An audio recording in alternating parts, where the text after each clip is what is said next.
The unmistakable marquee of Wrigley Field, the home of the Chicago Cubs for more than a century. And the house is full because it's always full. The Rockies getting ready for the middle game of a three-game set. Tomorrow will be an afternoon affair.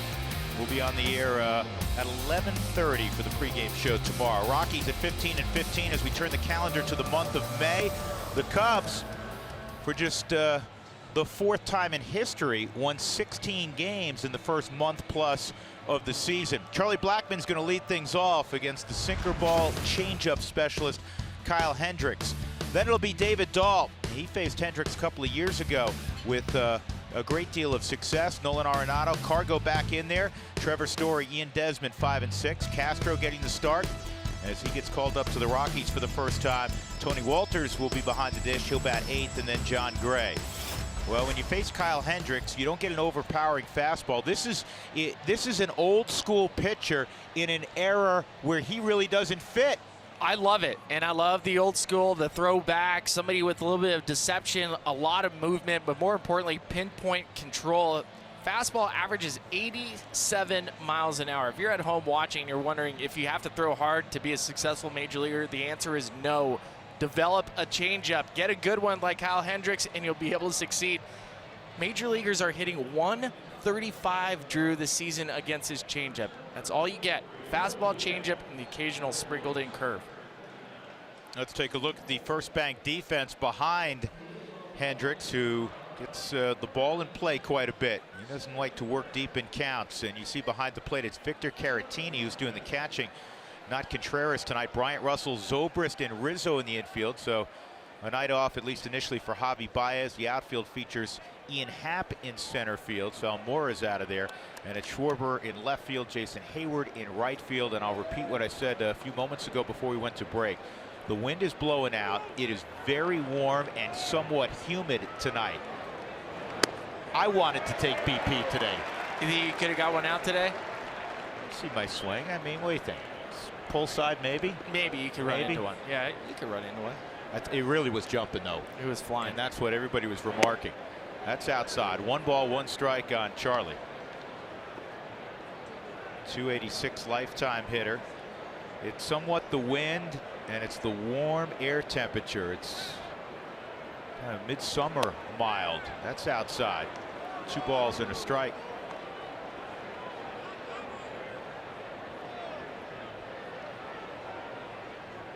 Infield, outfield, straight up for Charlie.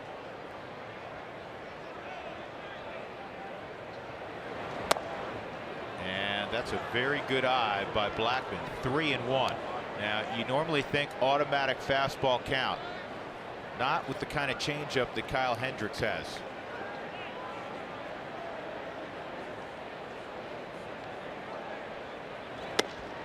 He did throw fastball, and he touches the outside corner, so it's 3-2. And that one touched 88 miles an hour on the Subaru strike zone. He'll occasionally pump up. That one right there, seeing if he can get Charlie 88 on the corner to try to pull it. You can see Charlie's approach. He's concerned about the changeup. That's why the ball got deep, and you'd say, well, he's targeting with it. That's a good approach, though, isn't it, Spill? It's a great approach, and just looking at the numbers, even though even in counts and behind in counts, he'll go to the fastball, but because people respect the changeup so much, they're stuck in between. Oh, Charlie drives this ball to deep center field, way back, and gone. Home run number 10 for Blackmon. We told you it was flying. That was a line shot missile. 1-0 Colorado.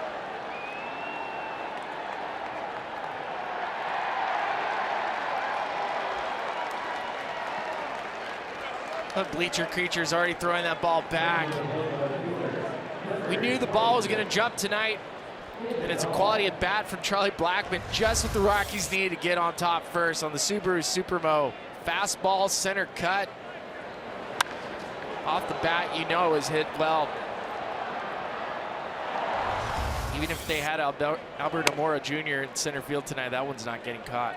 That's inside on David Dahl. 2 years ago, Dahl faced Kyle Hendricks.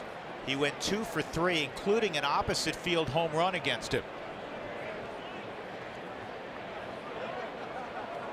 Well, that's the start the Rockies have been looking for. Kaboom.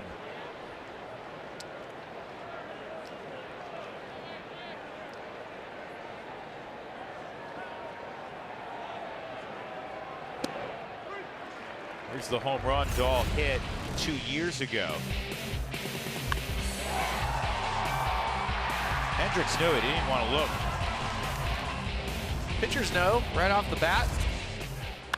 And Dahl drives this ball with authority opposite field. It's going to fly. Home run, David Dahl.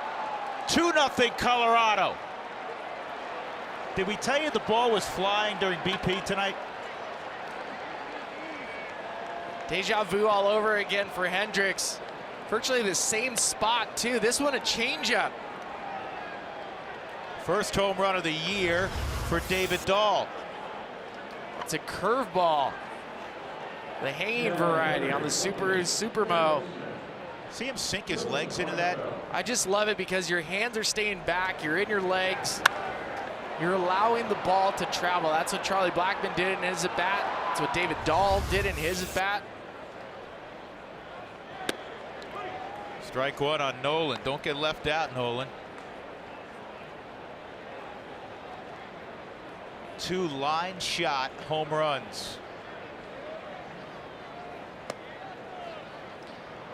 All right, this is the worst kind of fan. The one that fakes and throws the different ball.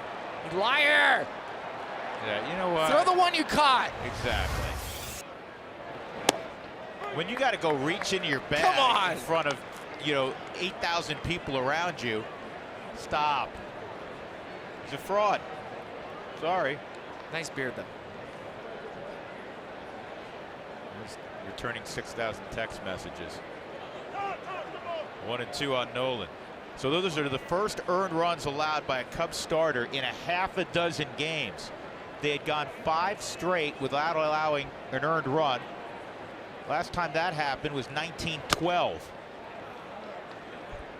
The numbers for Hendricks at home, he had a 1.38 ERA. His career numbers at home for Joe Madden, 244. Well, if the first 2 batters are any indication of how the ball is traveling tonight, keep the ball down. Absolutely, but Charlie Blackmon and David Dahl absolutely annihilated those pitches. Yeah, they crushed them. Yep. These weren't fluky by any stretch of the imagination. Hard hit baseballs. 1 out, and that'll bring up Cargo, who had a line drive single off the glove of Baez pinch hitting in the 9th last night. And that's what we're talking about. Career ERA at Wrigley Field, all time with a minimum of at least 50 starts. Hippo Vaughn, who was terrific back in the 1910s. Yeah, the 1910s. Jake Arrieta got roughed up the other day for the first time this year. He's been very good with Philadelphia in his first season there. And then Kyle Hendricks. Some good names. Hippo Vaughn was only 6'4", 210 pounds. So he's not. He was 6'4", Hippo Vaughn? Yeah, I thought he was going to be much larger. 6'4" back in the 1910s. That was an enormous man. Yeah. 0-1 on Cargo outside. Cargo, a 294 lifetime hitter with a home run and 3 driven in against Kyle Hendricks.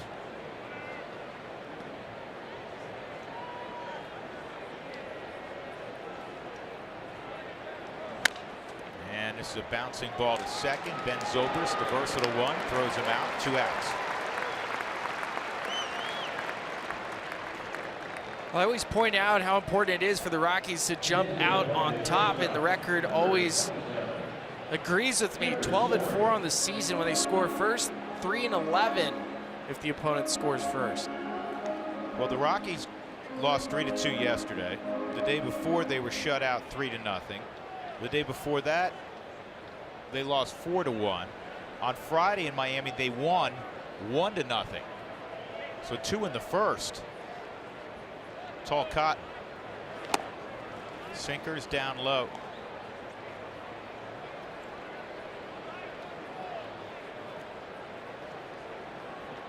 Used to be, Spilly, 3 out of 5 guys in a rotation were sinker ballers, sinker slider type of arsenal, and we would all say on a regular basis, this is back in your era, even though it's not that long ago, got to get the guy up, got to get him to raise that sinker, right? That's it. Well, that's the game plan tonight for the Rockies. Ooh. And this ball off the end of the bat a little bit, but it'll still travel to the track at least as Schwarber makes the catch. Tremendous start for the Rockies. Blackmon takes over sole possession of the home run lead in the National League with his 10th to dead center, and then David Dahl to left center. Wonderful start.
Blackmon, David Dahl, and John Gray will start +2 on the scoreboard.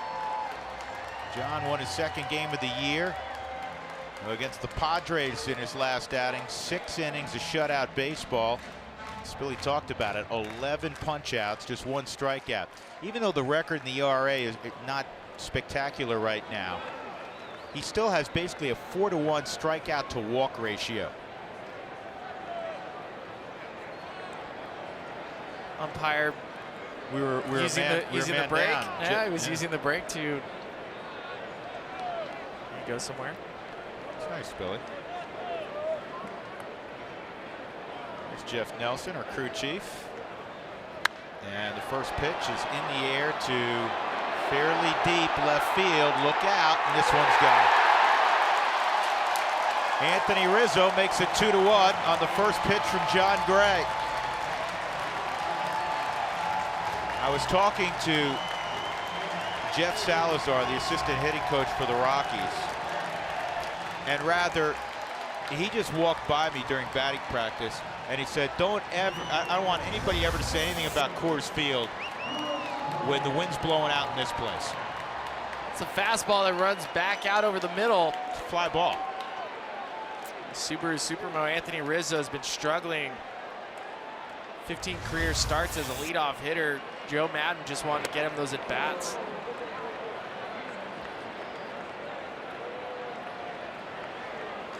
First time Rizzo in the leadoff spot this year, though last year he hit there a dozen times or so. Joe Madden likes to do that, especially if a hitter's struggling. In the kitchen of Bryant, ahead 0-2. Bryant had the bat broken by John Gray. For the Win is brought to you by Pizza Ranch. Getting a grip. John Gray, we mentioned in the open about adjusting his slider grip prior to the San Diego Padres start. He had 11 strikeouts. Basically all he did was he just changed his finger pressure on the seam of the baseball. I'll show you in a little bit. Good spot. Just a little bit inside.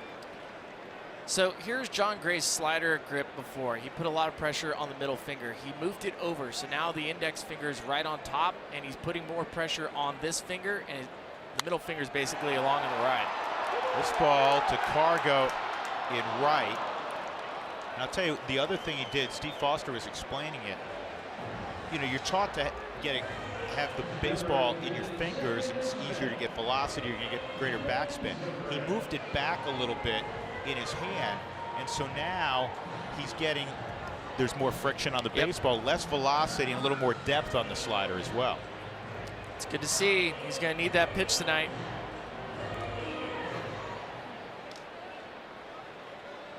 One out. Here's Ben Zobrist, who Joe Madden says gives them night in and night out the best at bat, which is different from saying he's our best hitter.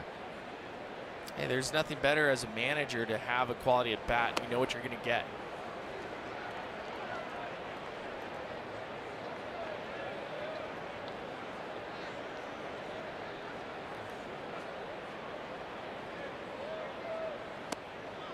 And there's the depth on the curveball. Ruled off the table, as they say, but out of the strike zone. 2 balls and a strike. Fastball away. Down, says Tony Walters. Good spot, and he'll get a fly ball to center field.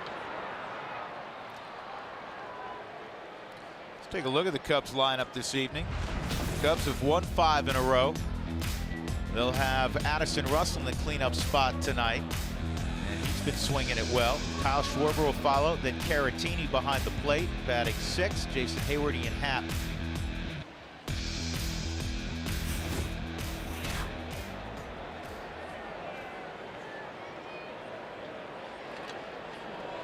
Two outs, a run in on the Rizzo home run. And a ground ball to third. Nolan playing in, has it. And John Gray gets the next 3 after Rizzo hit the fly ball out to left. 2-1 we stand. Rockies in front going to inning number 2 at Wrigley.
I did?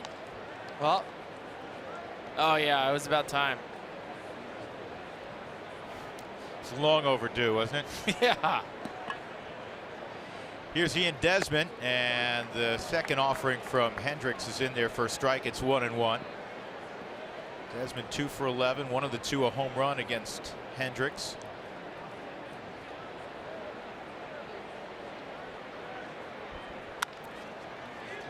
Slowly hit to short. Russell has it. 1 out.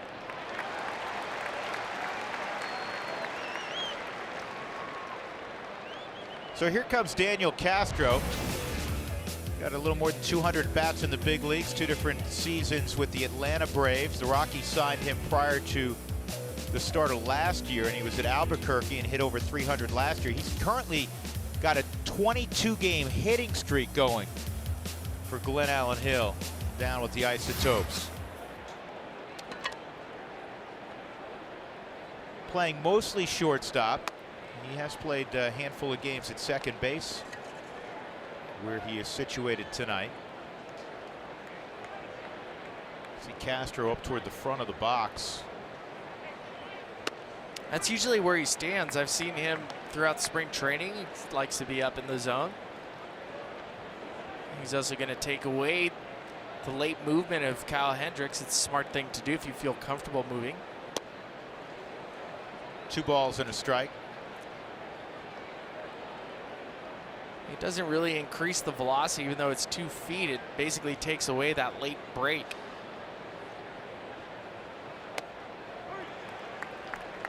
Right on the outside corner, says Laz Diaz. 2-2.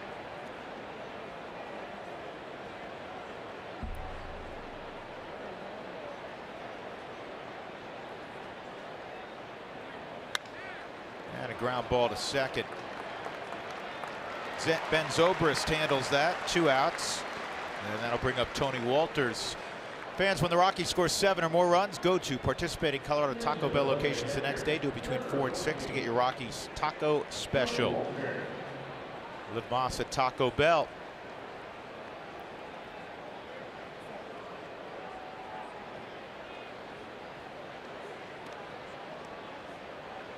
Well, one of the keys for the Rockies tonight and moving forward is, you know, they've battled some injuries and a couple guys suspended and out of the lineup. Nolan most notably for 5 games. Gerardo Parra served a 4-game suspension.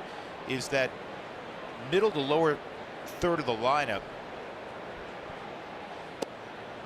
needs to pick it up, and it's not anything they don't know, and Buddy Black has addressed that as well. He said, you know, we have to get more production down there.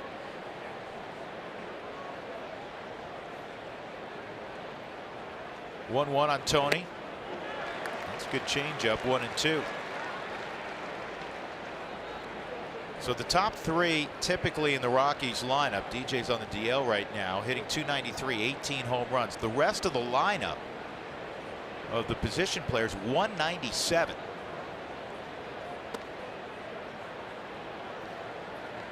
We looked at it last night. We did just 5 through 8 and where they ranked: average, OPS, slugging, on base percentage, all dead last in Major League Baseball. And then when you combine everybody, same result. Very un-Rocky like. 2-2, and there's that great changeup of Kyle Hendricks. 2 ground balls and a strikeout. Middle of 2, 2-1 Colorado.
In your hometown Toyota stores and by Wells Fargo. Wells Fargo customers get your 2-for-1 Rockies club level tickets by visiting wellsfargo.com/Rockies.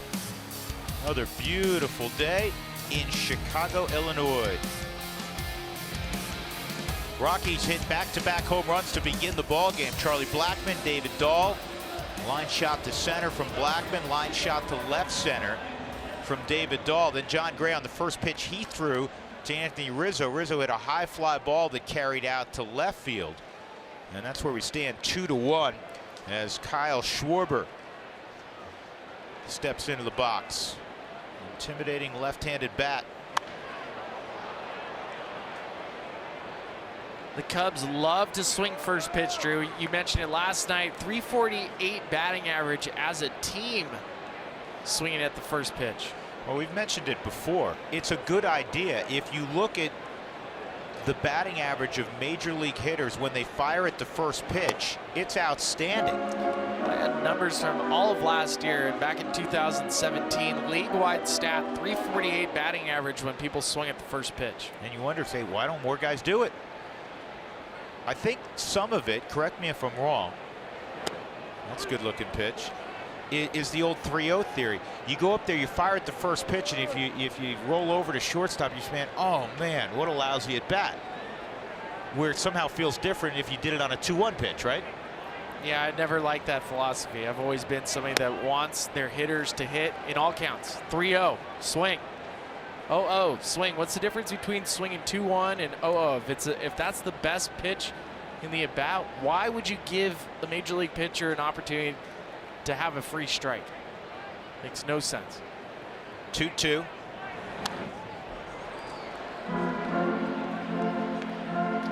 That looked like his slider. John's kind of looking at the baseball because that had more cut action than the biting action that we saw against the Padres.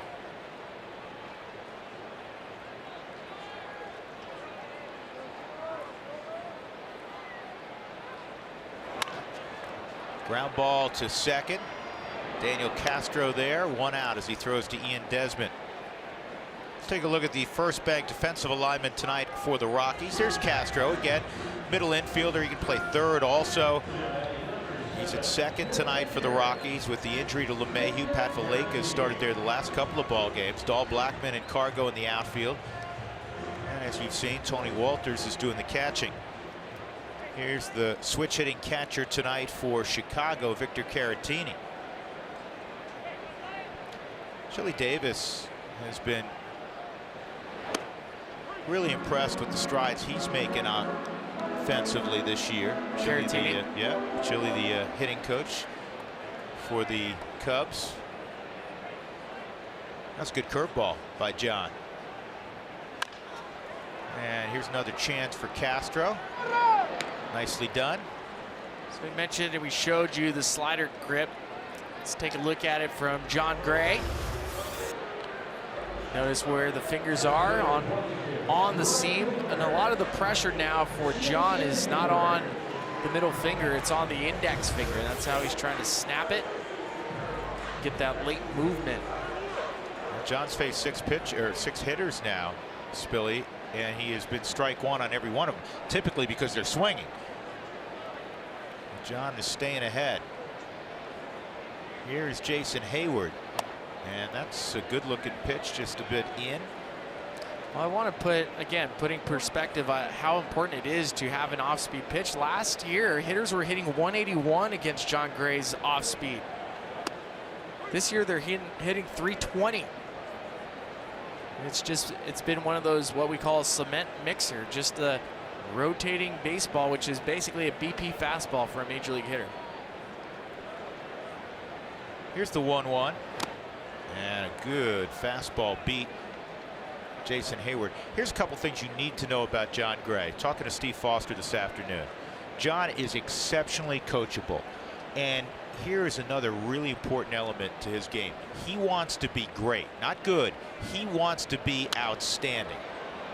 And Spilly, you know the guys that become really successful at your level, some get satisfied a little bit. I'm pretty good, I can stick around here.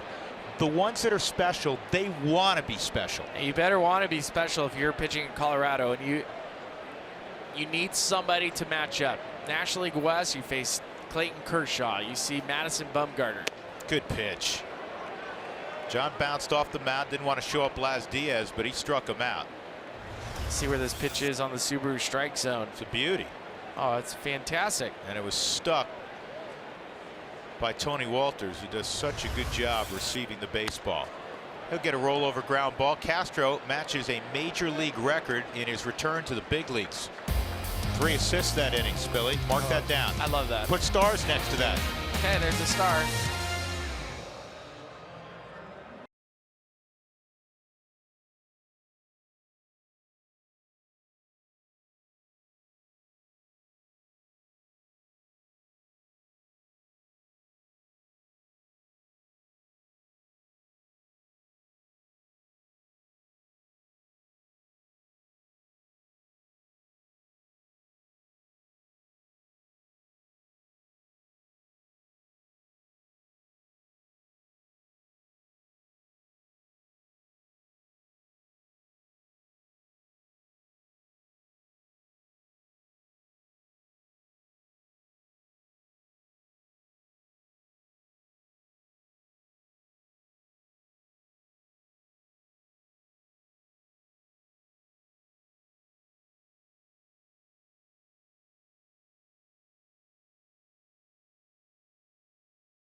Go to AT&T Sportsnet RM on Twitter to cast your vote, and then you watch the post-game show, and we'll tell you exactly who voted for what category.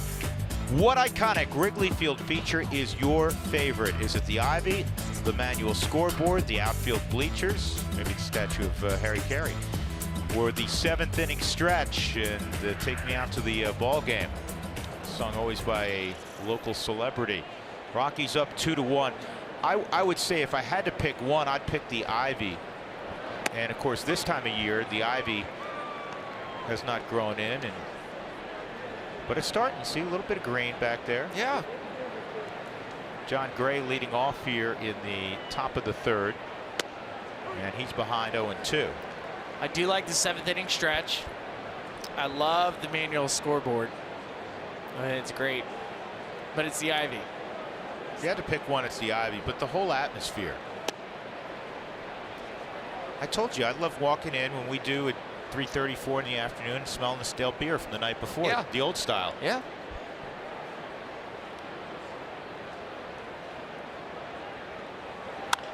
John lines this ball towards center field, and it's off the glove of Ian Happ, and Hayward will have to throw it back in.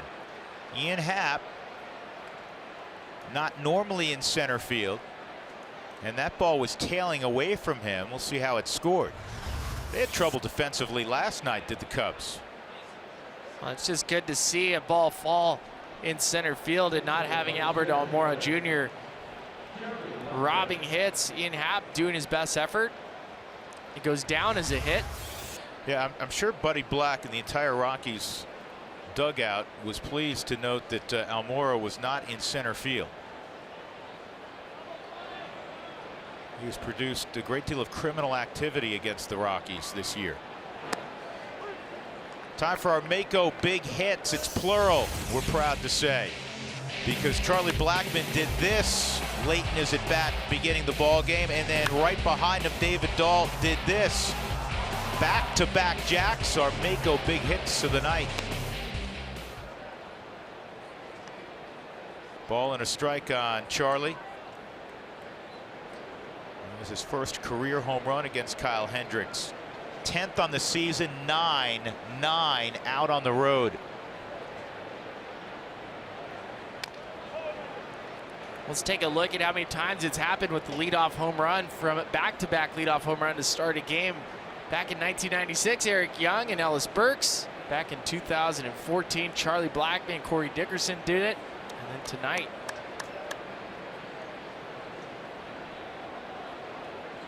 one time at home. Maybe a little more surprising that of the 3 times it's happened, 2 have been out on the road.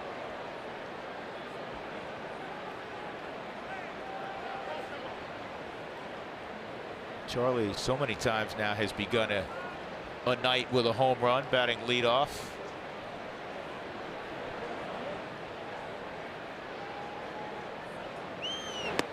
"29 times, in fact, he has hit a leadoff home run. Next on the list, EY with 8.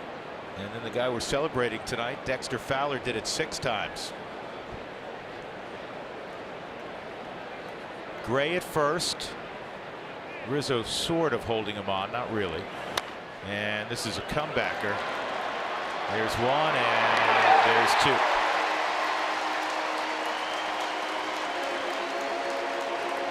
"1-6-3 if you keep a book. nice play by Hendricks, fielding his own position.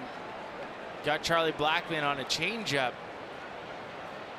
It was his throw to second base, making sure he gives Addison Russell a nice feed. Quick release from Russell to first.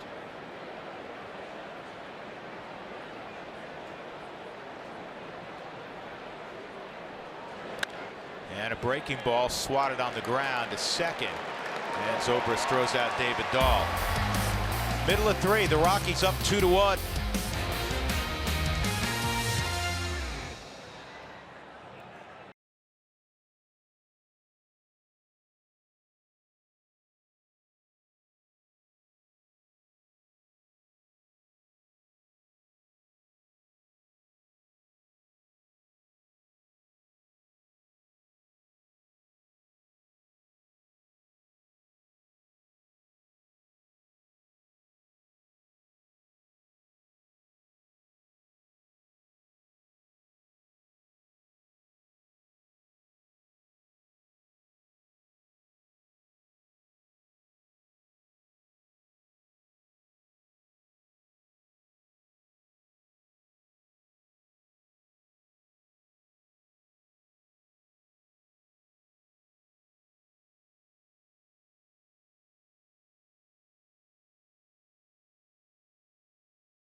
Catch to preserve Ubaldo Jimenez's no-hitter.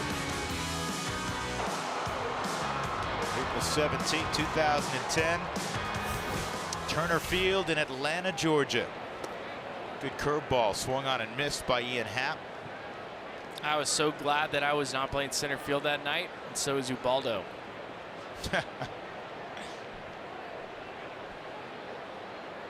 I remember that play well. And do you remember your reaction in the dugout? I couldn't believe it. Off the bat. Off the bat, I was like, "God, Troy over. Glass just hit a double." If I remember right, that ball was, Troy Glass, big, strong right-handed hitter. That ball was kind of hooking, Castro's the only fielder right now that John Gray needs, by the way. 4 straight at the Rocky second baseman, just called back to the big leagues. It's been a couple years since he's been up. Last time was with the Atlanta Braves. But that ball was hooking away from him, and Dexter with the long strides gobbled up real estate.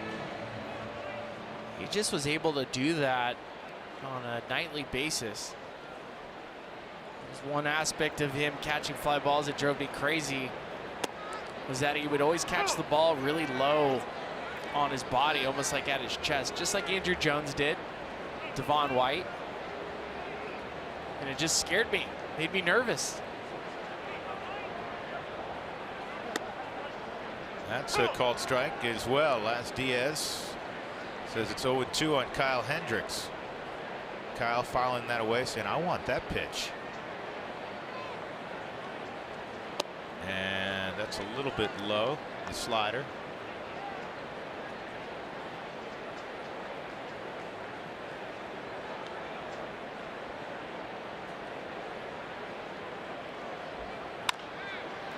On the ground to third. Nolan's got time.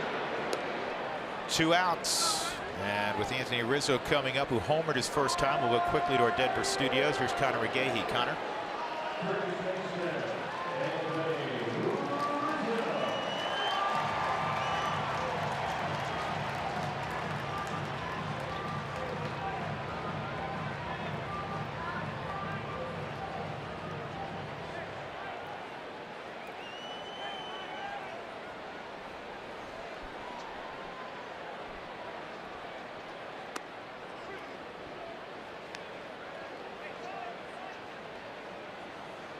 Well, Dexter enjoyed his time, obviously, Connor, with the Cubs. Capture a world championship with him playing center field. They want the fastball up. Ball and a strike on Rizzo.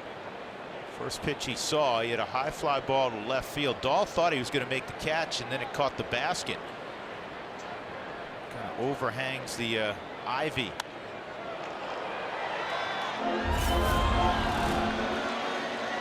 Billy, you've been out there as an outfielder when you think, I got to play, I got to play, I got to play. Then I don't have a play. Actually went over the basket by a row. The outfield feels so short in the gaps. Ground ball. Castro knocks it down. Can he get it out? You bet.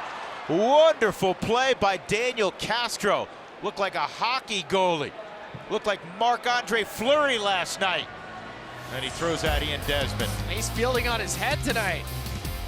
Got a baby, Spilly. A little hockey terminology from you.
Be good buddies when they played here between 2009 and 2013.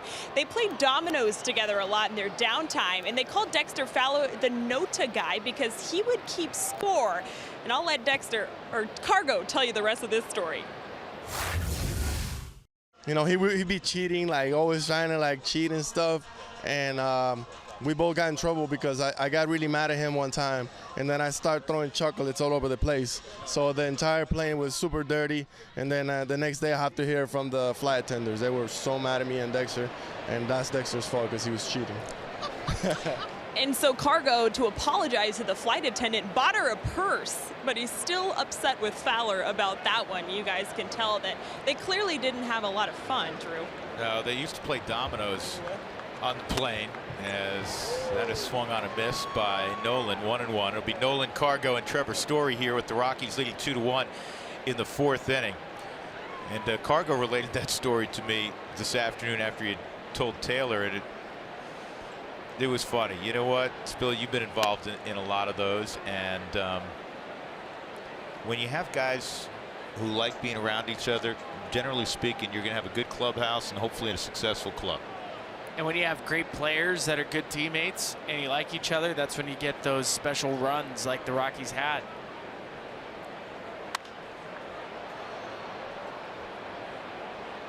Two balls, 2 strikes on Arenado. He struck out his first time.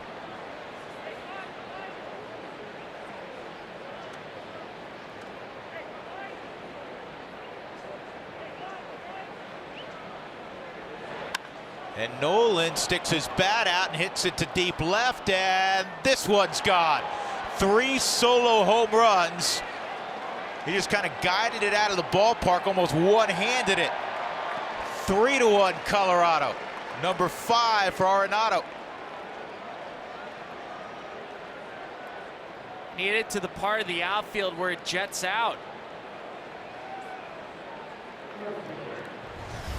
This corner is the deeper part of the outfield. And the Subaru Supermo's second hanging curveball that the Rockies have hit out for homers. It's not really so much a one-handed swing, it's just the way that he got it at full extension. That's where the hand comes off.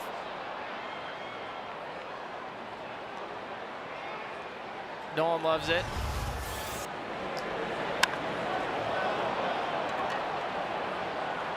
It's nice.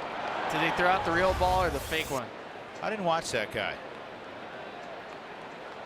Just watching Nolan run around the bases. Cargo bounces this one to second again. Zobrist will throw him out. Yes, throw it. Good job. So he's a legit fan, right? Legit fan. Good job. One out, here's Story. He had a fly ball to deep left his first time up.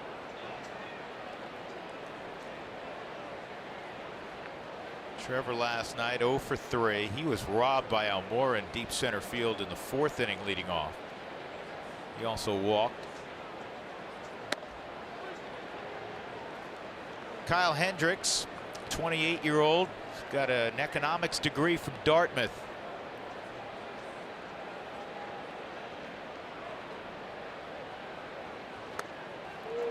He's from San Juan Capistrano in California. Went all the way across the country to Hanover, New Hampshire.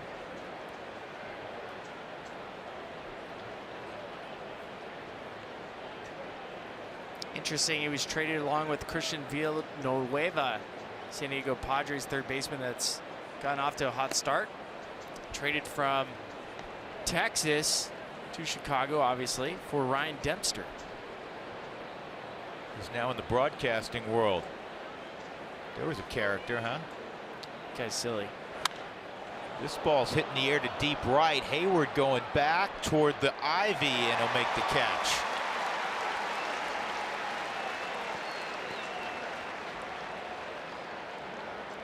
Give a shout out to everybody watching the game back in Colorado. I know my kids are watching tonight. They're enjoying the game. Hey, I want to give a shout out to Tatum. Nice little double dip yesterday. Yeah. His first 2 ball games under his belt. That's right. We saw you running around, Tater. He had a nice play at first base also. Yeah. Good footwork. Good, very nice footwork. Good job, Tater. And Desmond pops this one up to right center field. Hayward is there. The Rockies tack on another. This time it's Arenado going deep. Colorado enjoying a 3-1 lead at Wrigley.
Rockies all time, Dexter Fowler in center field, May 23rd of Jose Guillen. Makes a great effort on a ball off the wall, loses his glove over the fence. Base hit for Chris Bryant, first pitch swinging. Best part about that is there's very few people in baseball. Dexter's 6'6", and he could jump. He played basketball. He ends up climbing the wall and jumps over it to go get it. Otherwise, it would have took a good 10 minutes for security to go and grab the glove. Who did that happen to recently? Was it at Coors Field? And obviously somebody could go back there and get it and tossed it back over. Somebody lost their glove over the fence this year. Wasn't it David Dahl? Was he in center on one of those plays? Was it Dahl? It was Mike Tachman. There it is. Fastball misses, ball one to Ben Zobrist. Here's Dexter jumping over the fence. I'm telling you, that wall is 10 feet tall. Seth Smith, I remember he laughed. He was like, how did you do that?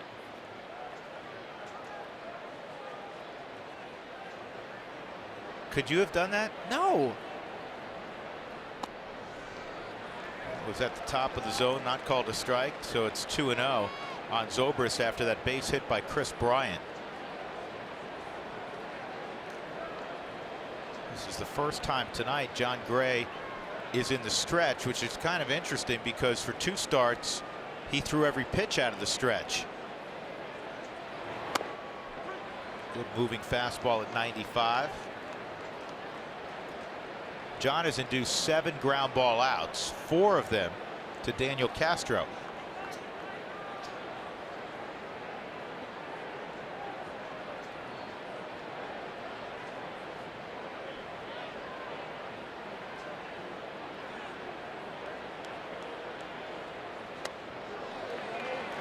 Three and one on Zobrist.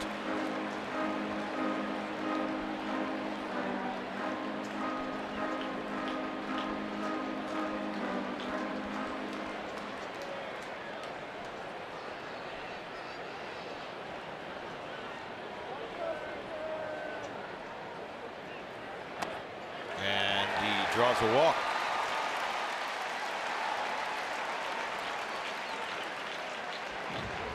John's been good this season, keeping his walk rate down. He's actually improved it over last year. We pointed out earlier the 5.79 ERA coming into today's game. However, some of the advanced metrics, the fielding independent pitching, which basically takes into account walks, home runs, and strikeouts, a thing a pitcher can feel, I guess, control. unless you're pitching here at Chicago. And it's down to a 3.34. So the ERA is telling one story, but the stats are telling another.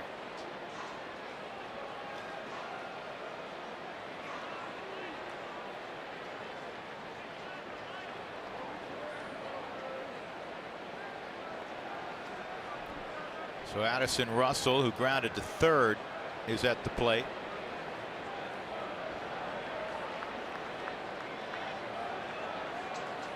Rockies up 3-1. First time they've scored 3 in a game since they left Coors Field.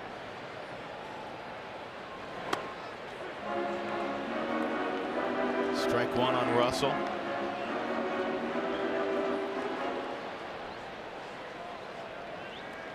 Russell has been the Cubs' hottest hitter of late. 4-game hitting streak. 6 for 11 during that time frame.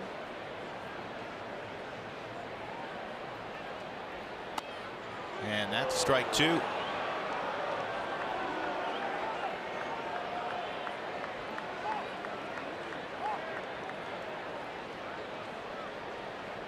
Addison Russell signed out of high school. He's from Northwest Florida. Had he not signed, he was going to go to Auburn. Gray ahead 0-2. Good pitch. Oh, man. Wow. Just off the plate on the Subaru strike zone. That thing looked like it had the outside corner. So there's been about 3 pitches tonight. John Gray does not have a strikeout on the evening on the Subaru Supermo. Well received by Tony Walters. I thought he had it. Usually square up the catcher like that, you're going to get the call. But there's been 3 potential strikeouts on the evening that haven't gone his way. And another heater fouled off. 1-2.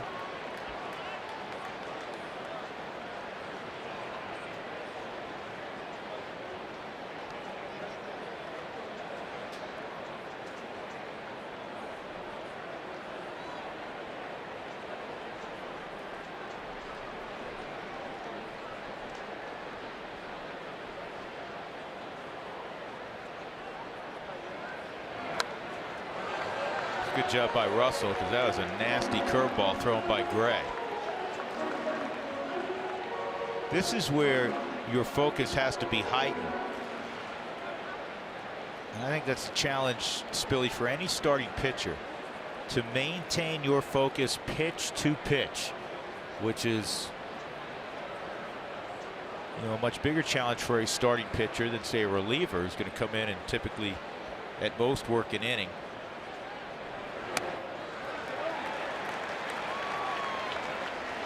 Jerry, I want you to check out the flagpoles right now. It's probably the hardest the wind has been blowing this evening. Back to your point about making sure you focus. You got runners first and second, nobody out. You can't miss middle portion of the plate right now. Make a pitch here. 2-2, 2 on, nobody out. He did. He got a pop up, and Desmond will handle it. That's a good sequence of pitching against, as you said, a very hot hitter. So Russell's retired, 1 out, and that'll bring up Schwarber. MLB.TV Premium is back and better than ever. Watch every out-of-market regular season game live on over 400 supported devices. Visit MLB.TV for details.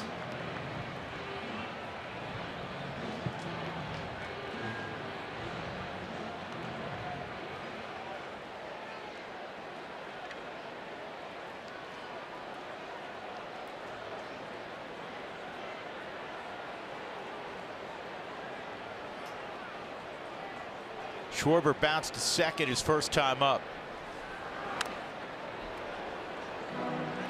John's doing a good job of working down typically in the zone. He'll raise it for effect, but staying out of the middle portion, as you said, of the strike zone. And he's gotten 7 ground ball outs. The base hit by Bryant leading off the inning was on the ground through the 5.5 hole.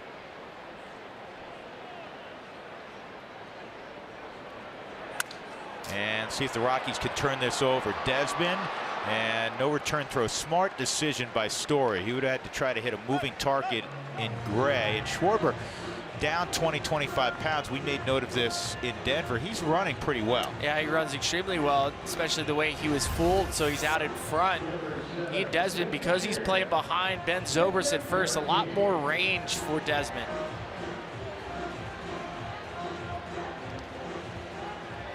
Trying to get it to Story, makes a good accurate throw. Story didn't even attempt to make the throw to first. That'll bring up the catcher, Caratini. He grounded to Castro for the second out in the second inning. First and third, 2 outs. Have to be careful with Caratini. Caratini was the minor league player of the year in the Cubs organization last year. Had a great camp. He's getting his opportunities. Nice young player.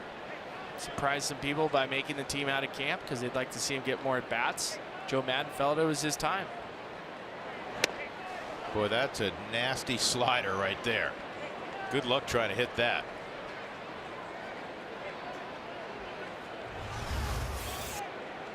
There's the slider that he wants. The Subaru Supermo, great late life.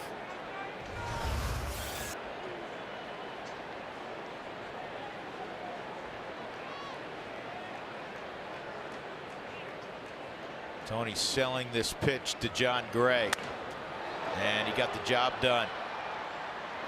Very nice pitching by John Gray. First 2 men reached, not an issue. Pop out, 2 ground outs.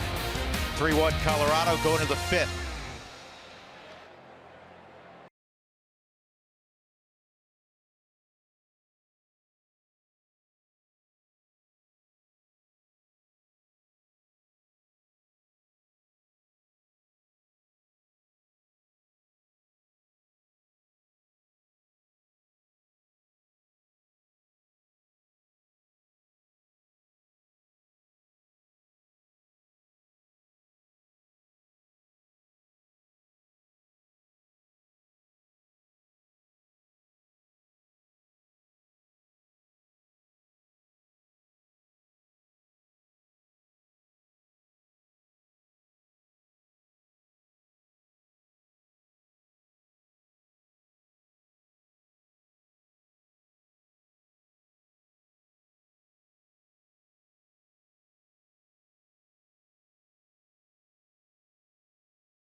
Chris Young, big right-hander, 6'10", went to Princeton, knows the Princeton offense really well.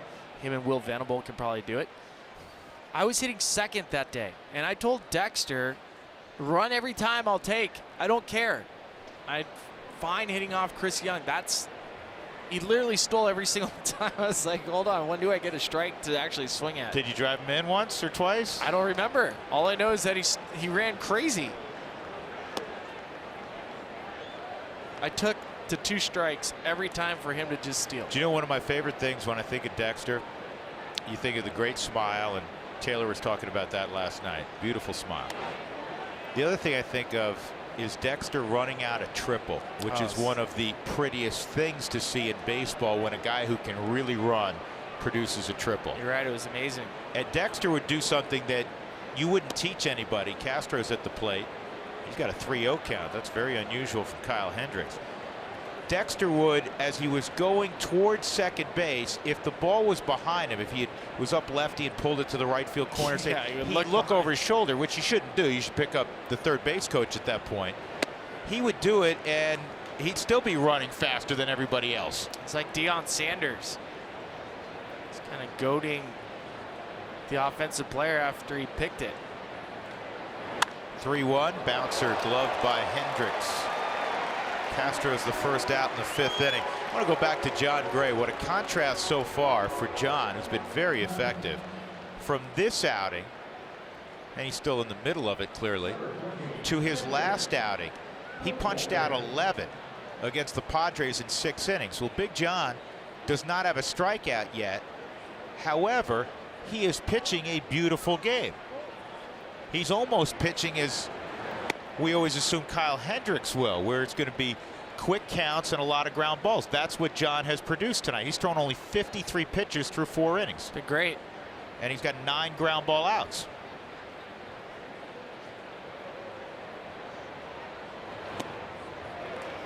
Tony's had trouble with that changeup, but Tony, you're not alone. 0-2.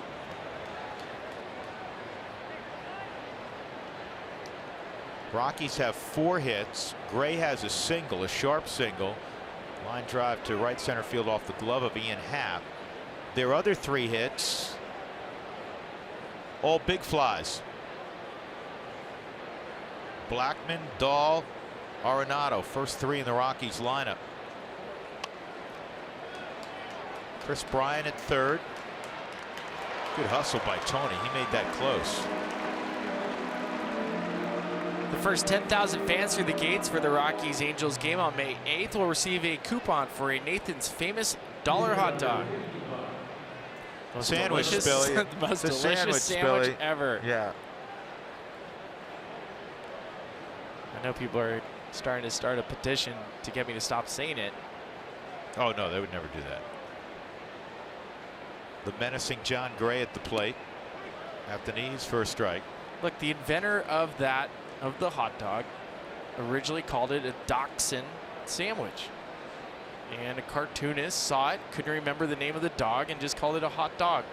I'm having deja vu. Have we not gone over this now a couple times? I feel like I have to explain myself every time.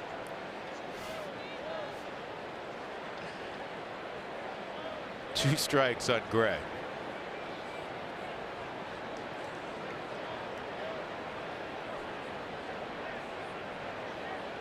Big John may hit his 2nd career home run tonight. Yeah, you gonna call it? Thinking he made his 2nd career home run tonight. If it was anything like the first one, he might hit it on a Waveland Avenue. There were a ton of baseballs that went on to Waveland this afternoon. Not going to be on this particular at bat, or in this particular at bat. Gray goes down. That's the 3rd strikeout for Kyle Hendricks. Rockies leading 3-1.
Jason Hayward. The two grew up together in Atlanta.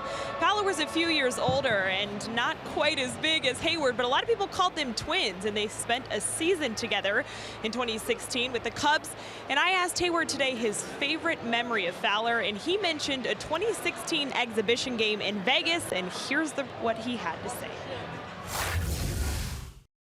Tony Rizzo gets to the field like a little late, exhibition game, whatever, but Dex decides to like give him crap about it, and they start going back and forth, arguing or whatever, and then Dex takes his brute, like the aftershave stuff, Home Alone, whatever, he puts on his face, screams, throws it at Tony.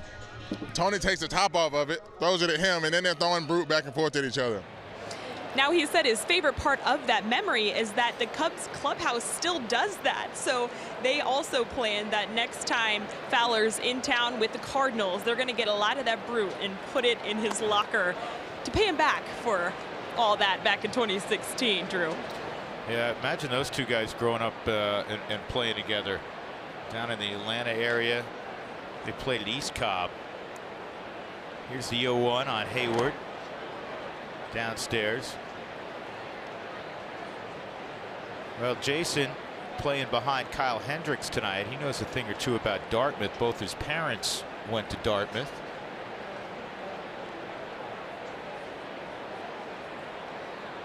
There's the 1-1 to Hayward. That was a great slider that John just threw. 1-1 count. 90 miles an hour. 90-mile-an-hour slider, Drew, and we're looking at Kyle Hendricks, and he's throwing 87 miles an hour with a fastball.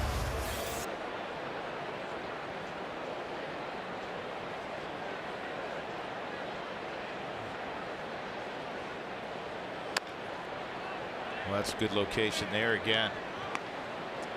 Well, Jason Hayward and Dexter Fowler being from the same area, but to your point, both having great parents, John and Trudy Fowler. Love John and Trudy. Dexter's parents. I used to go when we head to Atlanta, and Dex would take me to the elementary school where his mom would work.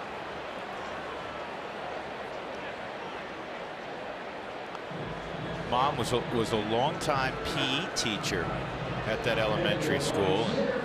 Wonderfully popular, and John has his own company. I believe he still runs his own company. We traveled to Boulder on business quite a bit, so they were always around, John and Trudy, when Dexter was playing for the Rockies. First strikeout of the night for Big John as he gets Hayward. Here's Ian Happ. He hit a ground ball to second. 9 ground outs, 3 in the air, and a strikeout for Gray. Well, I feel like John found the movement on the slider. The last 2 he threw to Jason Hayward were nasty. And here's something about the fastball. There's late life to it. And Spilly, explain what we mean by that when you're at the plate. Whenever a pitch and you're watching it travel, a hitter sees it for maybe 55 feet. In the last 5, maybe less than that feet, the ball, if it moves, it'll go right off your barrel. You'll miss it. It's one of the better things to have in baseball is late movement. And you can see the late movement on the screen.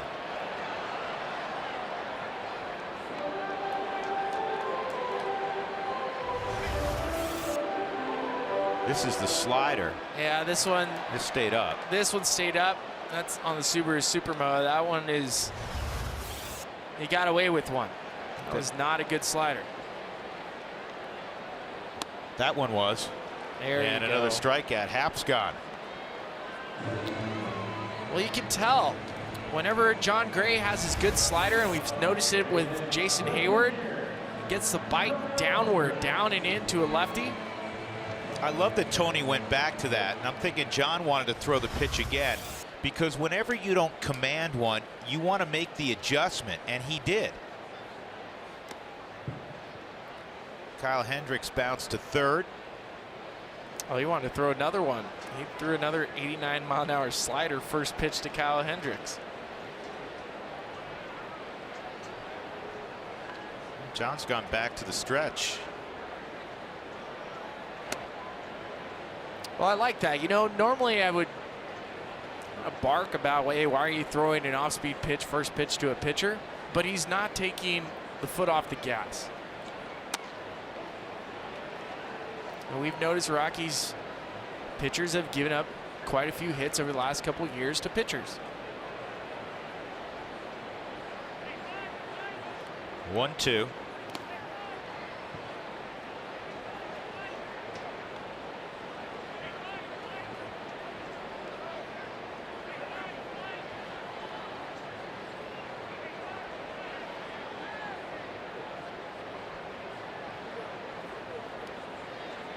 And he got him. Strike three, outside corner.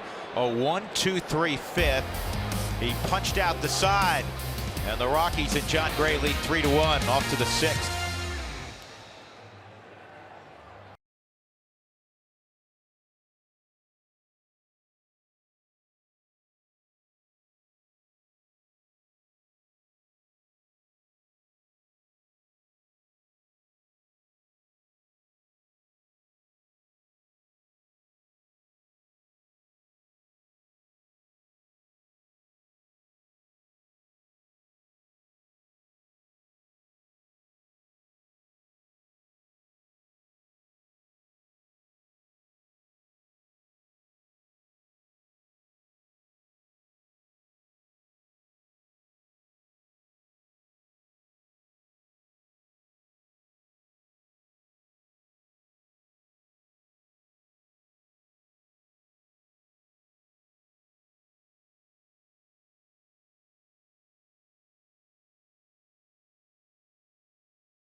The first three in the Rockies order tonight, 3 for 6, 3 solo home runs. Blackman and Dahl began the night going back to back. Then Nolan led off the fourth with a home run. The rest of the order, 4 through 9, is 1 for 12. That one was a John Gray single. So now third time through for the Rockies against Kyle Hendricks. We're talking about the state of Georgia and how many great players they've turned out, because we were focused on Dexter tonight and Jason Hayward talking about his good friend. Charlie was not born in Georgia, but he was raised in Georgia. Last year, by state, I'll ask Billy this question. Name the top state for producing major league talent on rosters in 2017. California. California, clearly number one. Well over 200. Give me number 2. California.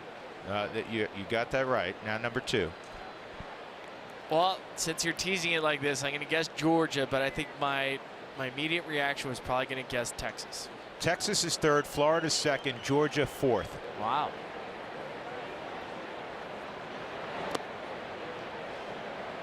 Charlie ahead 3-1. I mean, how many times have we done games and you go, this guy's from Georgia, that guy's from Georgia, the Atlanta area, and now not only East Cobb, which was a great facility, but they have the perfect game facility there, and Charlie draws a leadoff walk. That's a rarity from Kyle Hendricks. First walk he has issued tonight. And that's his first walk in 3 ball games. He had gone back-to-back ball games without issuing a walk. He had never gone 3 in a row without issuing a walk. And guess what? He won't go 3 in a row this time. He's scared of Charlie. Right. Understand why. He's from Georgia. Here's David Dahl from a neighboring state. He's out of Alabama. David takes a strike. Home run to ground ball to second tonight for Dahl. Chris Russin, and you were out there, he threw a sim game today, a simulated game, and everything went well. Chris is healthy, feels great, so look for his return in the not too distant future. But it was also good for David Dahl, because David Dahl was one of the hitters to step in the simulated game against Russin, and he's always hit left-handers, has Dahl, but this year he started slowly. He's 0 for 11. He went deep opposite field this afternoon against Chris.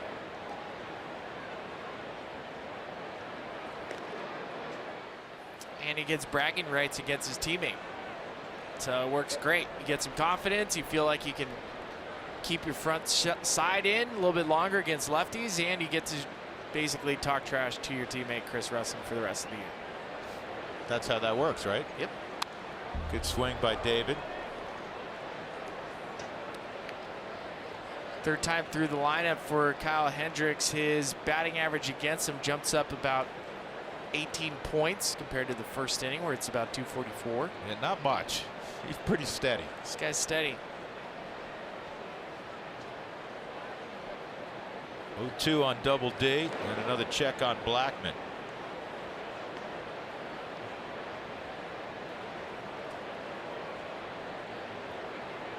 They're the numbers that Spilly was alluding to.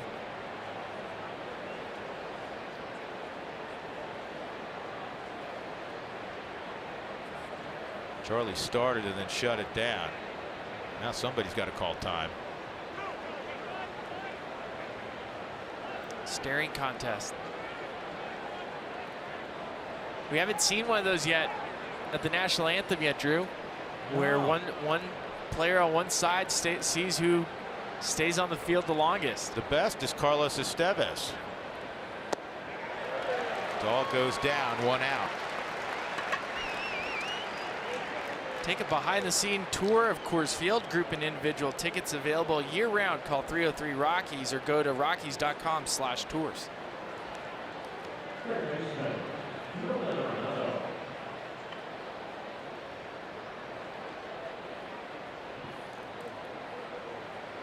You know what state was 5th? Hold on, I want to guess. Go ahead. Maybe not a state you'd pick. 5th and 6th. 5th and 6th? Yeah.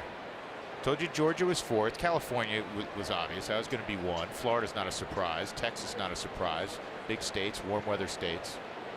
I want to guess something back east that I'm not giving it credit for. Maybe New York? Nope, not New York. And I want to go back to West Coast then. Oregon?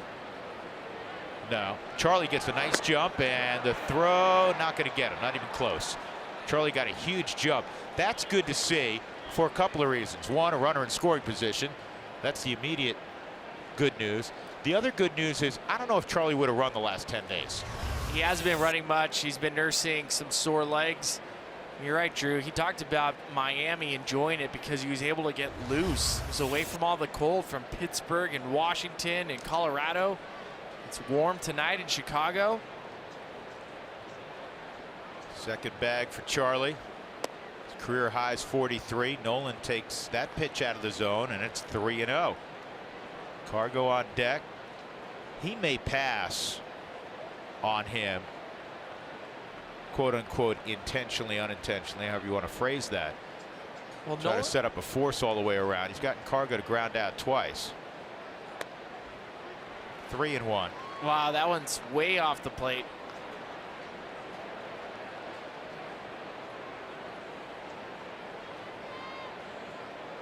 My guess is he's going to go out there again, maybe even farther off the plate. Yeah, that fourth pitch that was called a strike. Not close. First time the Rockies have had a runner in scoring position. Just their second runner who wasn't passing through, as in jogging around the bases on a home run. Gray had a single in the third. Nolan got a pitch to hit deep short. Russell will throw him out. 2 outs.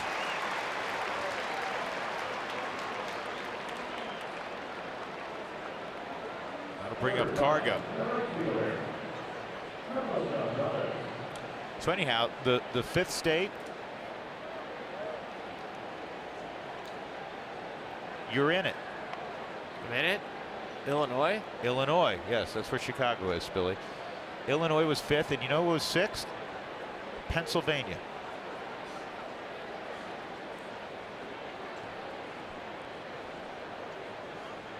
It's good to hear. Yeah. Just tells you the health of the game and just how important the Cubs and the White Sox are to this region. That's a strike on Cargo. And 7, you were onto something, is New York. All right.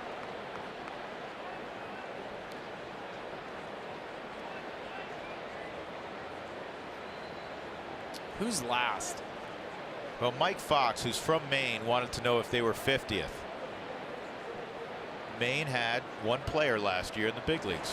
This ball is popped up to left field. Catch made out there by Kyle Schwarber, and that'll end the inning. And the threat, Rockies up 3-1.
And by Cheyenne Frontier Days, log on to cfdrodeo.com for the full lineup. We ought to go up there this year. I haven't been in a while. You in? I'm always in. Great concerts. Always good for an adventure. Third time through for John Gray. Rizzo swings at a curveball and pops it up. Backpedaling's Arenado. He's the only guy on the left side. Nolan making like the former shortstop he was. Makes it look easy. 1 out as Rizzo is retired. That'll bring up Chris Bryant. So Mike Fox wanted to know, our director, if Maine had any. They had 1. There were 4 states that had 1. There's some states that didn't have any. From Vermont, Utah, West Virginia. I don't believe had anybody. Or West Virginia had 1. There were 4 states that had 1. West Virginia had 1. North Dakota had 1. Maine had 1. And Alaska had 1. Bryant swings and misses. Chris Bryant grew up in Las Vegas. For a couple of years, he played on a travel ball team with maybe the most famous baseball player now in the big leagues out of Vegas, with all due respect to Chris Bryant. It's that guy in Washington who hit another home run tonight. That is good. Bryce Harper. How about on that team? It was Chris Bryant, Bryce Harper, and Joey Gallo. Well, Joey Gallo and Chris Bryant grew up together. And Chris's dad, who played in the minor leagues for a while, used to coach them and worked with him all the time. But you're right. Those three were on the same team at one point. Even though Bryce and Chris grew up on opposite ends of Las Vegas. Chris Bryant was interviewed after the ball game last night, the 3-2 win for the Cubs. And unsolicited, he said, I love playing the Rockies. He said they don't get their due nationally. He said they're very underrated. He said it's a terrific team. And he said, I really have a great deal of respect for him and enjoy competing against him.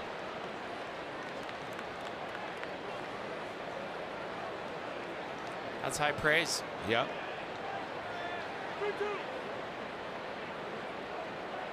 Like Nolan, he's a great kid. The premier third baseman in the sport. And a foul tip held by Tony. Another strikeout for John Gray, starting to rack those up for the last 5.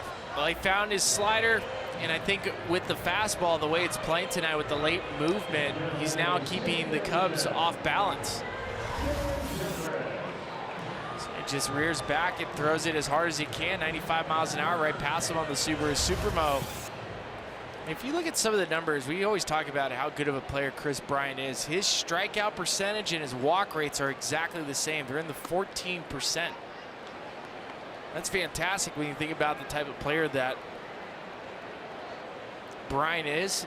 He also has defensive versatility because he plays a good corner outfield, and he runs well, and he's a good base runner. Those are two separate categories. Excellent player. 2 strikes on Zobrist. So John didn't strike out anybody in the first 15, and he struck out 4 the last 5. Here's the 0-2 on Zobrist. That's fantastic. 88 mile an hour slider in a place where Zobrist cannot hit it.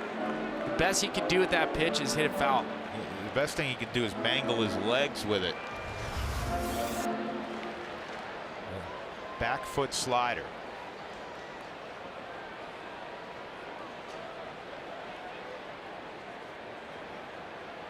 Two shakes and a nod. Here's the 0-2. This ball's well hit to right center field. Dahl is going to make the, Cargo's going to make the catch. Off the bat, you know, anything in the air tonight, you worry about it traveling out. 1, 2, 3, 6th inning. To the 7th we go. The Rockies up 3-1.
Fans are having more fun than the Cubs fans, but you know that little guy's having a lot of fun. Of course he is. Yeah, ball game with Dad and his brother. It's all good. It's our Lodge Casino fun cam, and we said this last night. Now the Rockies in their 26th season, silver anniversary year, and we see more and more purple and CR hats and Spielborg's jerseys. We even put up with those, and they're getting really old though. On road trips. This ball is lined to left, and it's caught out there by Schwarber, and that retires Story.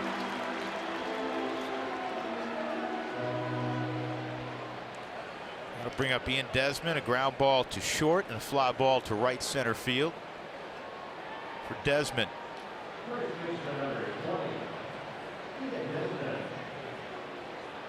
All right, last geographic question for you. Latin American countries. Okay, for 500. Latin American countries for 500 concerning baseball. Who had the most players from Latin America last year?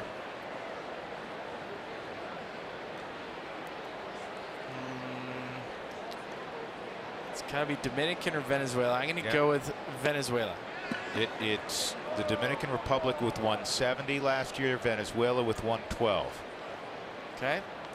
Cuba was next with 27. No, excuse me. Puerto Rico was next with 30. And then Cuba with 27. Baseball geography for 200, Alex. Laz Diaz barking at Joe Madden. Taking some heat.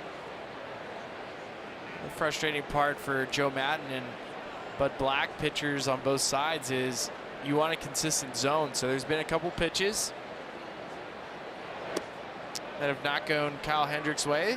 He had a couple earlier. If you think back to the 3-0 pitch to Nolan Arenado, it was called a strike. It was off the plate.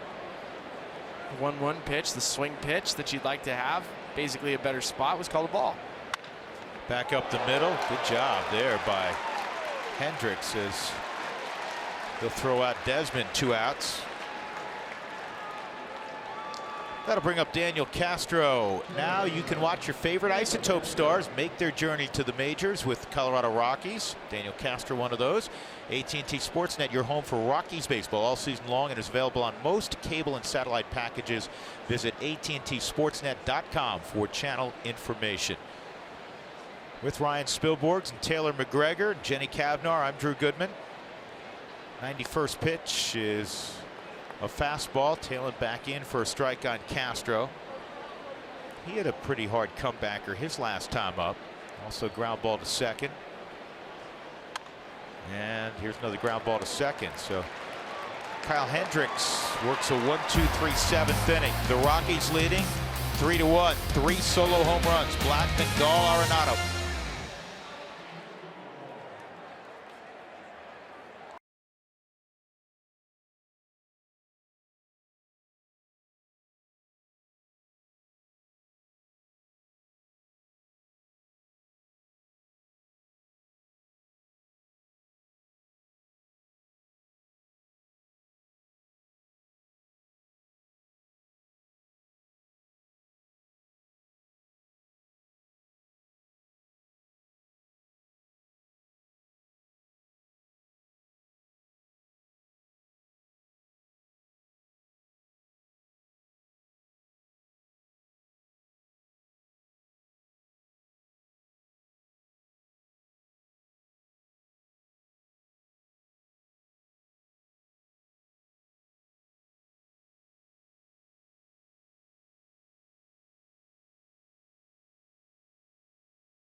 Charlie Blackmon over the center field wall, his 10th of the year, leads the National League in homers. Then David Dahl right behind him, got a curveball, stayed on it, hit his second career home run against Kyle Hendricks.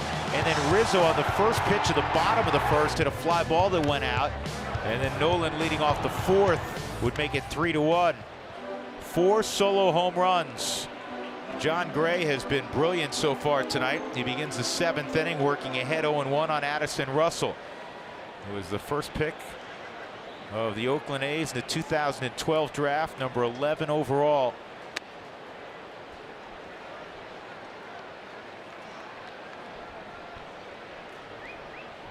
Addison Russell was a very fine high school running back.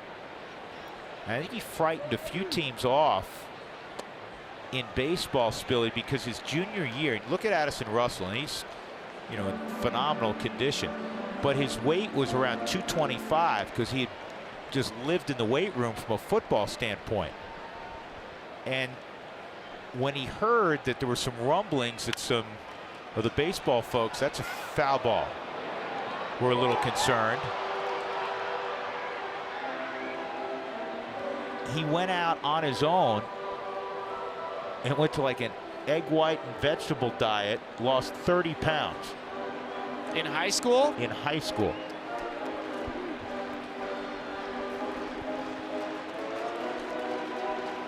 Was he a good running back the next year? I think he stopped playing football after that. Put the eggs in the basket that he was wise to do so. That just missed.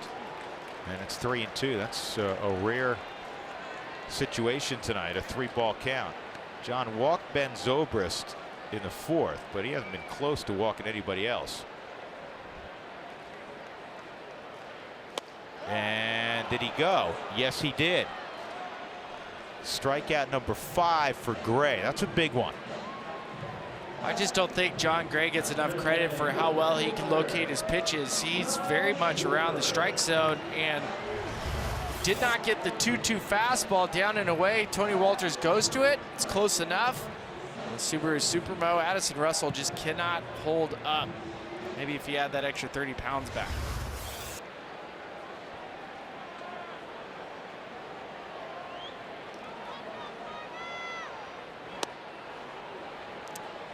Kyle Schwarber, there's an indication of how good his stuff is tonight. Schwarber in the 7th inning with 1 out, a guy who could make it a 1-run game very quickly, tries to bunt his way on, and some of that's the defensive alignment, just Nolan on the left side.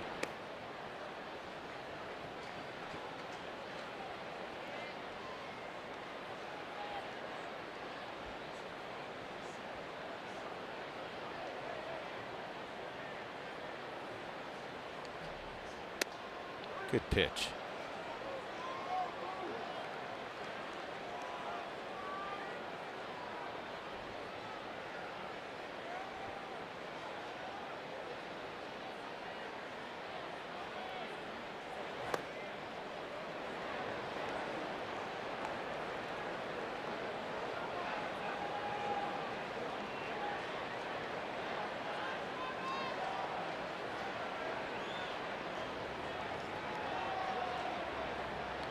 Two and two.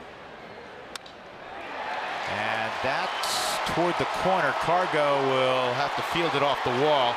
And Schwarber thinking about 3. And the throw from Castro is offline, gets away for a moment.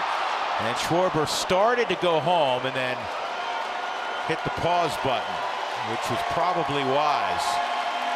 So a 1-out triple by Kyle Schwarber. This ballpark does not relinquish many triples. If you're going to get one, that's about the only place you can hit it. And this is the worst pitch that John Gray's made in the last couple innings. It was basically belt-high fastball with 2 strikes. Schwarber shortening up his swing.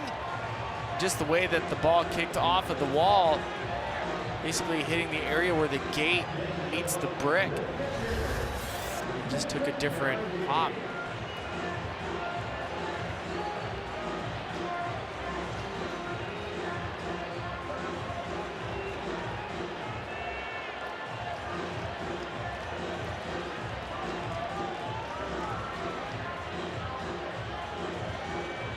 Victor Caratini coming up. 1 out, a 3-1 game. Caratini has hit it on the ground twice, once to second, once to short.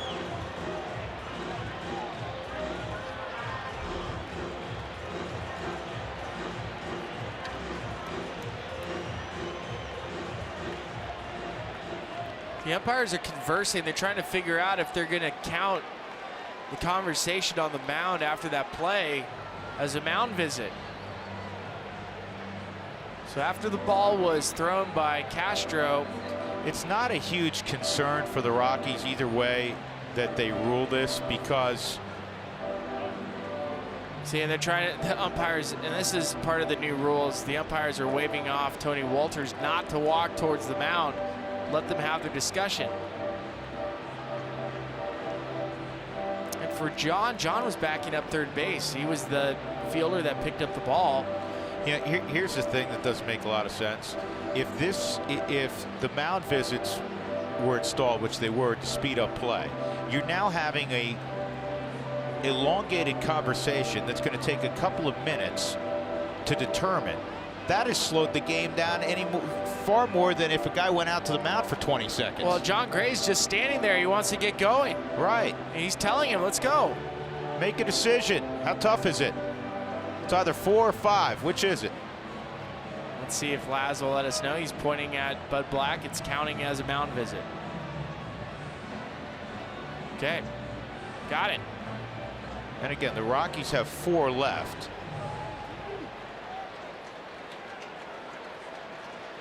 In a regulation 9-inning game. Then you get 1 more each ensuing inning if it were to go to extra innings. Caratini with a runner at third and Kyle Schwarber and 1 out.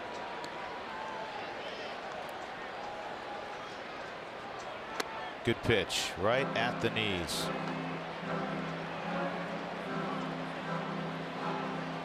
Well, even if the Rockies did try to slow it down for John Gray by having a mound visit, the umpires just did him a bigger favor.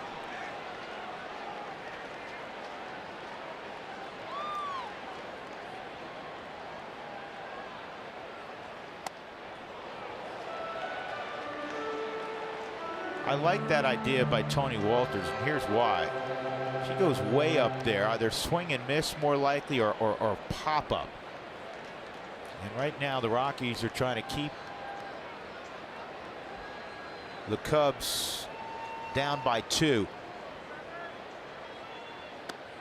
Good pitch. Great pitch, and he got the call. Now you hunt the strikeout. And the pitch that tonight and when John is on induces so many swings and misses to lefties is the back foot slider.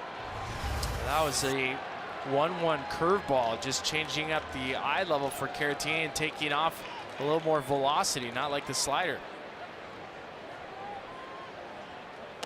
And he got him to chase up. Huge strikeout by Gray.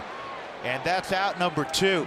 If you love pitch sequences, you're going to love this at bat, because everything that John Gray did, inside, outside, slider, curveball, then go above the belt with the fastball, is a fantastic sequence by John and Tony Wolters on the Subaru Supermo. This ball well past Caratini. Talk about no chance.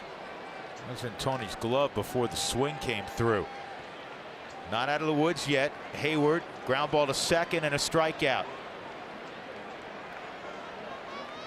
96th pitch coming up.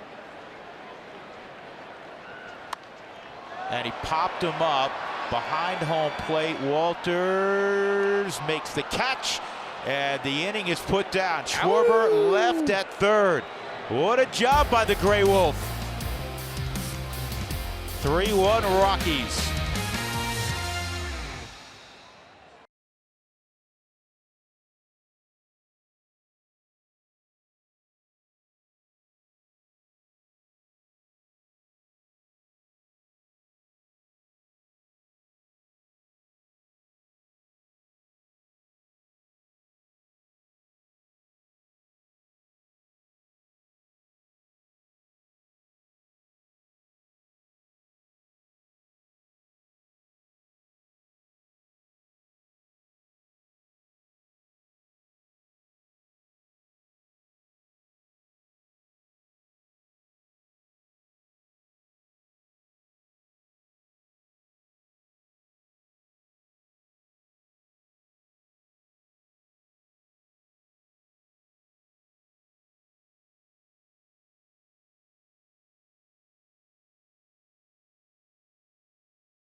Yeah, I look forward to talking about Petey because he was one of the all-time tough guys to toe the rubber for the Colorado Rockies.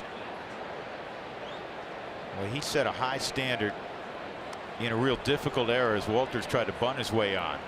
Now his pre-humidor.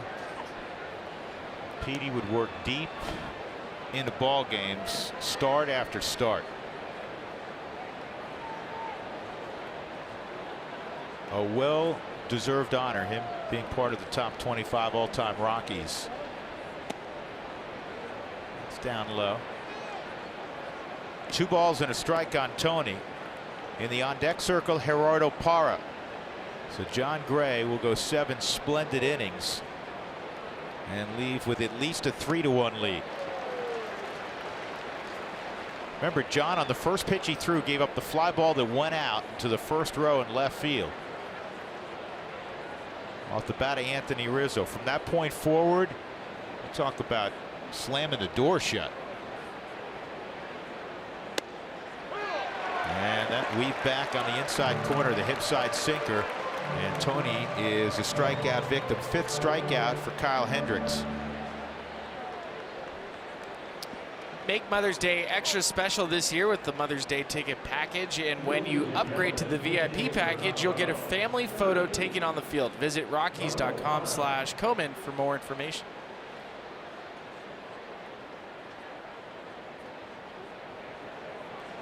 Adam Ottavino is up in the Rockies bullpen. Their 8th inning man. Here's Parra. Here's Otta. Jake McGee was up for a moment while John was still working in the bottom of the 7th. And this ball in the air to center field. Ian Happ makes the catch, and that'll bring up Charlie Blackmon with 2 gone. Charlie a home run. Grounded into a 1-6-3 double play and reached on a walk. It was a fantastic night for John Gray. It was the best we've seen him in a long time. I mean, say what you will about the start, 10 strikeouts against the Padres, but tonight, to your point, first pitch of the game, gives up a home run. You're on the ropes, what it feels like after 1 pitch. And to find his strike zone, to find the slider, especially the last couple innings for John Gray, just so good. I think in certain respects, especially given the lineup and given the road venue here at Wrigley, equally as impressive, if not more so, what he did tonight. Yeah. Wind blowing out here, warm night.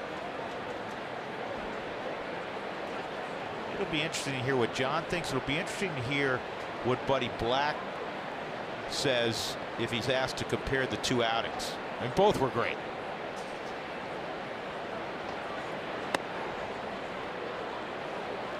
I just like tonight's outing because he was focused throughout the entire game. That's something he made a comment earlier in the year in Washington. He was 95% of the time focused. Tonight, I visibly saw him 100% focused. At least it felt like it.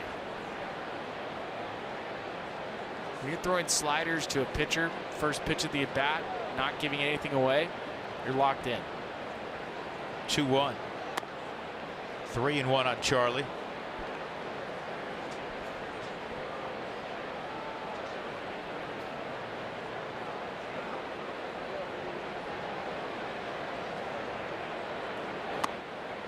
And Charlie draws another walk, so he's been on 3 times tonight.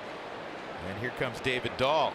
A home run, a ground out, and a strikeout this evening for Double D.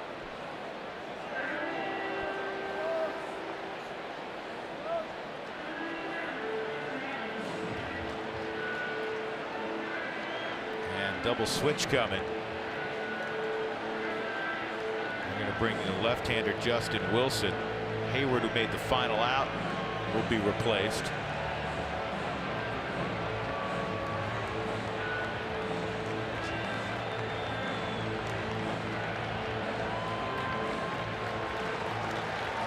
We'll give you the rest of the details when we come back. We know this much. Rockies up 3-1.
today for more information.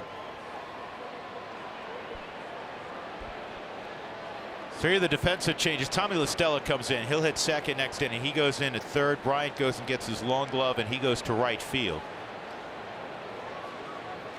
Dahl 0 for 11 against lefties. Time to snap that right here. 2 outs. Blackman at first. Fastball, strike one.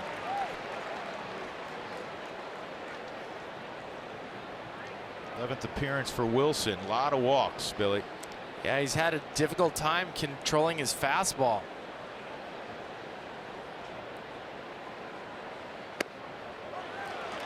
Quickly 2 strikes. Yep, hit the bottom of the zone twice.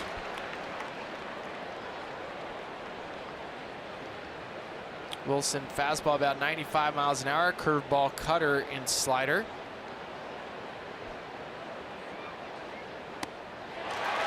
And he strikes out Dahl on 3 pitches. So we'll go to the bottom of the 8th inning. The Rockies 3 and the Cubs 1 at Wrigley.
Seven innings, 6 strikeouts. It was the slider. He started racking them up in the 5th inning.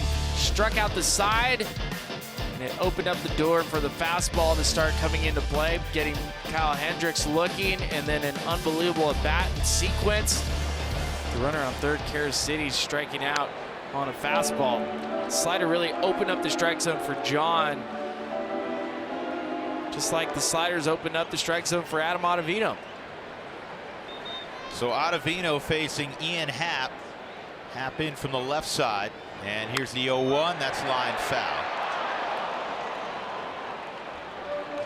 Adam Ottavino last night. Every night he goes out, you figure he's going to strike out 2 of the 3 guys he faces. That one right there to Amora Jr. was filthy.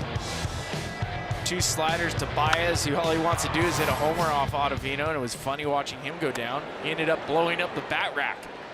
We've also seen a slight uptick in velocity. Instead of 93, 94, it's 95, 96. That's because his mechanics are cleaner. His front foot lands straight towards home plate. And there's the first out. He blows away Ian Happ with a fastball. And that'll bring up Tommy LaStella. He was the only lefty on the bench. That's why Joe Madden inserted him in the double switch. Such great movement on this 2-seam fastball in the Subaru Superbo. It just runs away from LaStella's swing. You got to remember, last year Ottavino had a real difficult time getting lefties out. There's so many differences between this year and last year. I mean, last year he was struggling to get lefties out, but even righties, he was typically behind. He walked a lot of guys. 1-0 on Listella. And that slider's a little bit high. 2-0.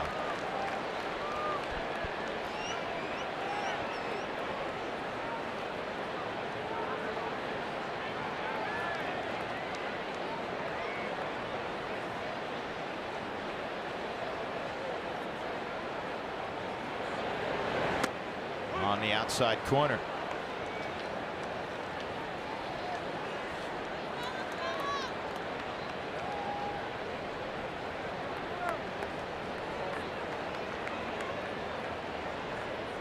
Two-one on Listella. 3-1.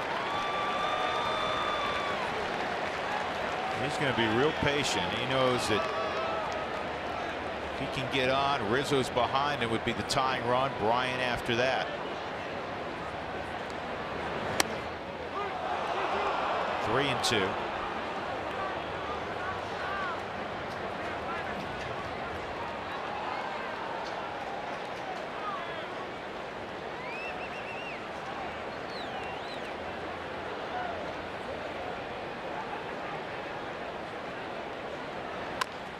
And a ground ball. This could be a problem. Out at first. Desmond somehow flipped it to Ottavino, who caught it and had the footwork to kiss the bag in front of Listella. Remember that play.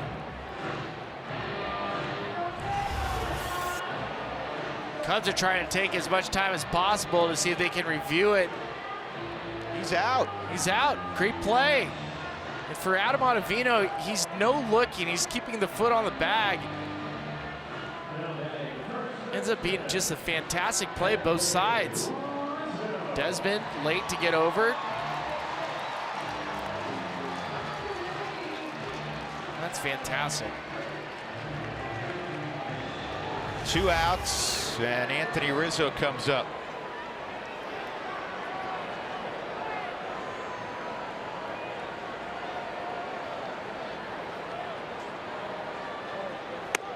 Strike one.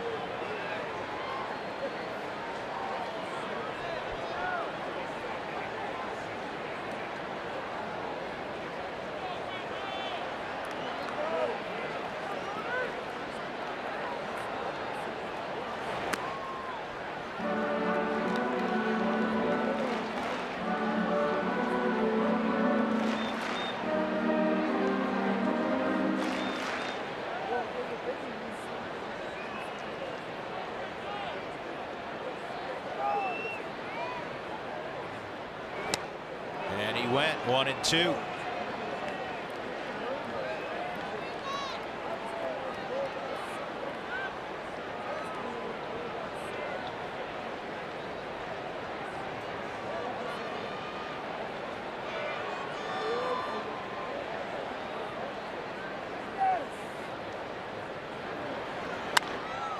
Fouled off down the left field line, out of play.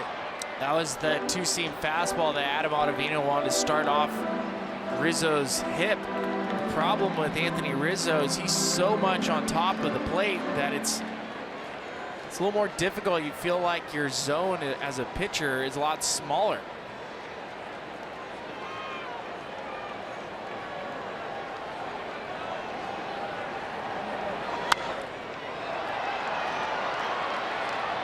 .97 on that heater.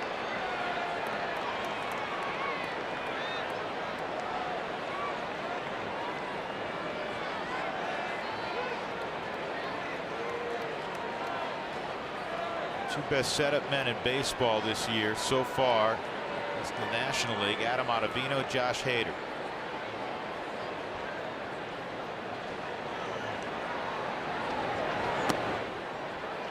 The double catch.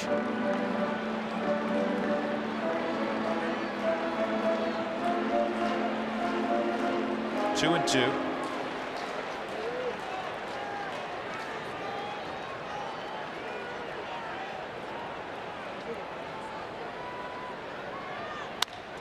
And a ground ball to second. Castro's got it. And Ottavino does his thing. 1, 2, 3 inning. Another strikeout for Adam. We'll go to the ninth, 3-1 Rockies.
That Nolan's up with a chance to give the Rockies an additional run here in the ninth inning. They're up 3-1. Wilson's fastball misses, ball one. A home run in the fourth, the fifth of the year for Nolan. Arenado, Cargo, and Trevor Story. Mid-90s heater swung on and missed. Rockies trying to start May with a victory. Turn things around offensively in the month of May.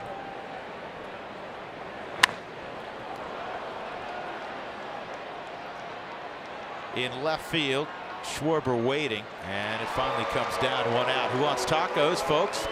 Follow us at AT&T Sportsnet RM on Twitter to receive alerts for the Rockies taco special when the Rockies do score 7 or more in a game. It's coming. Break out shortly.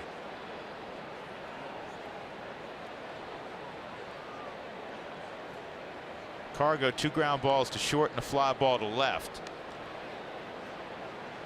First start since coming off the disabled list last night. He made a pinch hitting appearance in the ninth and singled off the glove of Javi Baez.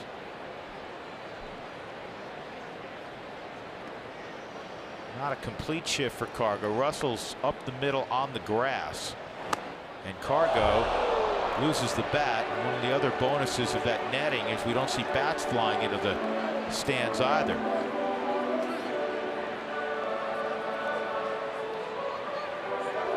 If you're wondering why he didn't go and add pine tar or stick him, what he did, he has it in the, below the label where you're allowed to have it, and he grips that part of it with some extra stickum, and now he has better grip again. That's a strike. I assume that's what you did as well. Yeah, I loved. So there's 2 different kinds. There's regular pine tar and what's called the Moda stick, named after Manny Moda. I think he invented it. And I preferred the Moda stick. You put it along. I would use it on the handle of the bat. I rarely put it around the label. See the spray? The spray is a second skin, very sticky. And there's the Moda stick. Here's the 1-2. 97 on that fastball. Wilson's got a great arm, and he's difficult on lefties and righties for the season. Lefties are hitting 231 against him. Righties are hitting 227.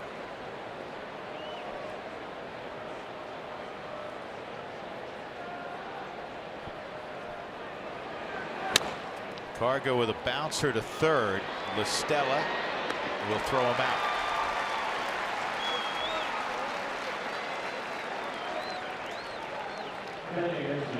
Wade Davis, who was a Cub last year, getting loose in the Rockies' pen. Here's number 71. He'll have Bryant, Zobrist, and Russell in the bottom of the ninth. Trevor Story, who damages left-handed pitching, will step in against Wilson. 0 for 3 tonight. Fly ball to deep left, fly ball to deep right, and a line out to left. It's one of those nights where, you know, so far you say, you know, I've had 3 pretty good at bats. Nothing to show for it. It's baseball.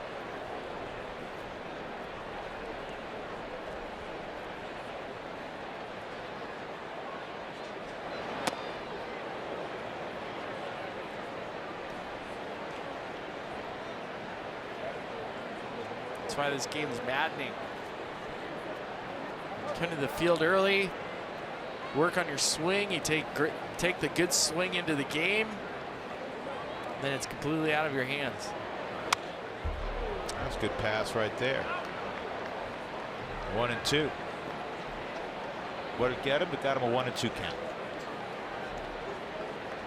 I was talking to Ian Desmond about baseball, just the mentality that you have to have earlier today.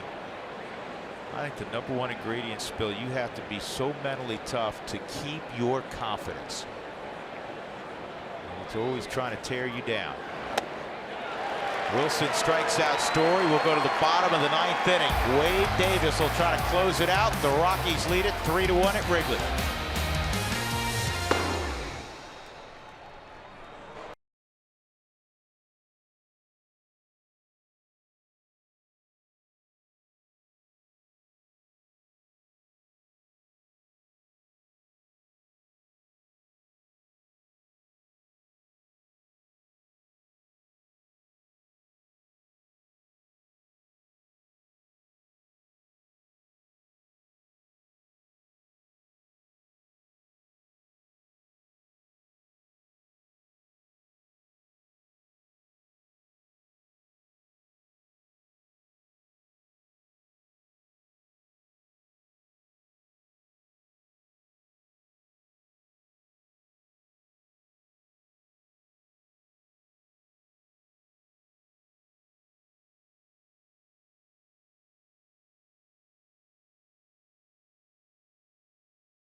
Slider strikes out Jason Hayward. Slider with a strikeout. Chris Bryant, fastball, foul tip, a punch out. The punch outs came later. John would finish with a half dozen strikeouts, but he got a ton of ground balls tonight, especially the first 4 innings. 7 beautiful innings from Gray. And now Wade Davis will try to earn the save. Wade Davis, a Cub last year. And at Wrigley, he was terrific. 17 out of 17 in save situations at Wrigley last year, as you glance at his numbers this year. And he had just a 1.46 ERA pitching on the north side. I enjoy watching Wade Davis 4-pitch mix. He's got great control, really likes to establish fastball in to set up his other pitches, has a cutter, the curveball. Truly just has a good feel for pitching. And he gets it. In the ninth inning, not everybody's made for the ninth inning. He is. He is.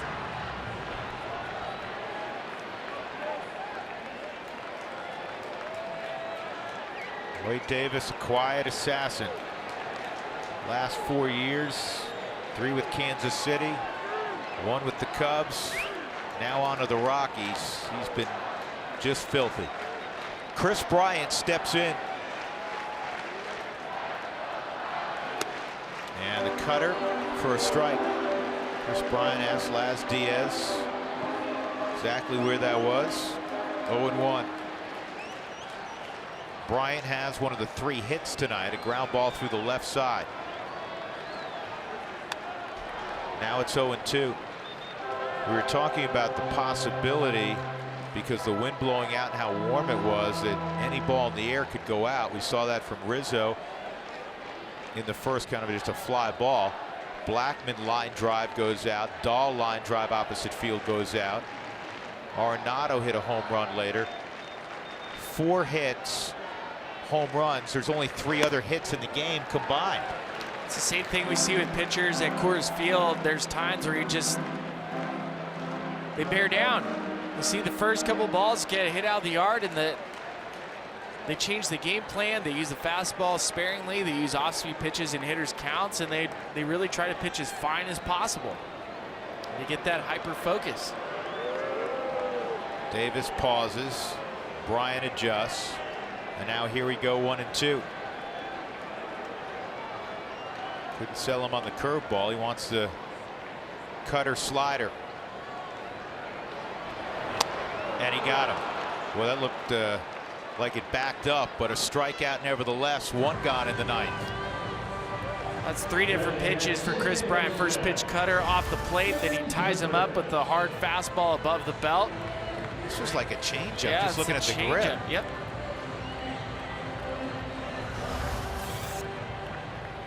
One out, Ben Zobrist. 0 for 2 and a walk tonight for Zobrist.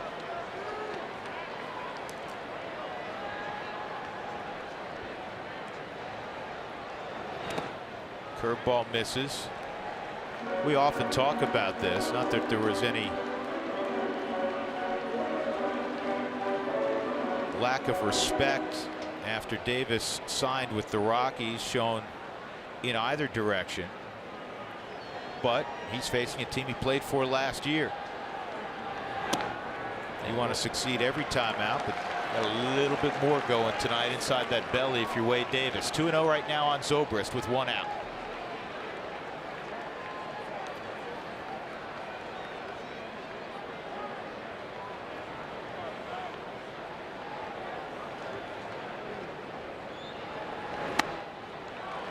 And it's 3-0.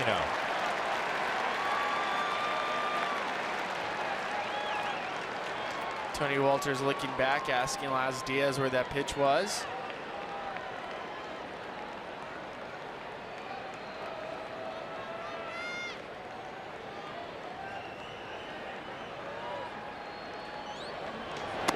And that's off the plate. 4-pitch walk. Now look at the tying run up in Addison Russell. There's that professional at bat that Joe Maddon loves with Ben Zobrist, not your prototypical 3-hole hitter. 9th inning, you realize you need to get on base. Zobrist was forcing Wade Davis to throw him a strike, and he didn't. Davis doesn't walk a lot of guys, no successful closer does, but he will on occasion walk some folks. He did last year. Russell hits it in the air to Cargo in shallow right. Easy play, and that is out number 2. Now it'll come down to a confrontation between Davis and Kyle Schwarber. Schwarber has 7 home runs on the season. All of them have come against right-handed pitching.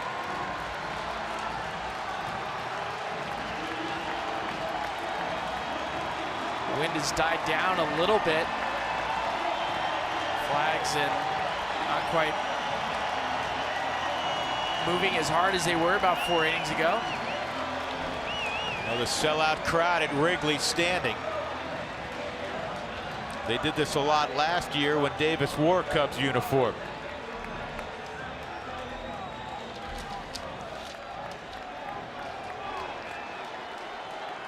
Schwarber tonight 1 for 3. He tripled in the 7th with 1 out, but then Gray struck out Caratini and got Hayward to foul out behind the plate to Tony Walters.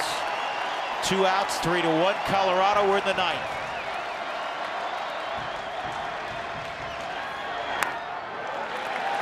Cutters down low, ball 1. Schwarber has never faced Wade Davis. Maybe in spring training on the backfields. Maybe during a live batting practice.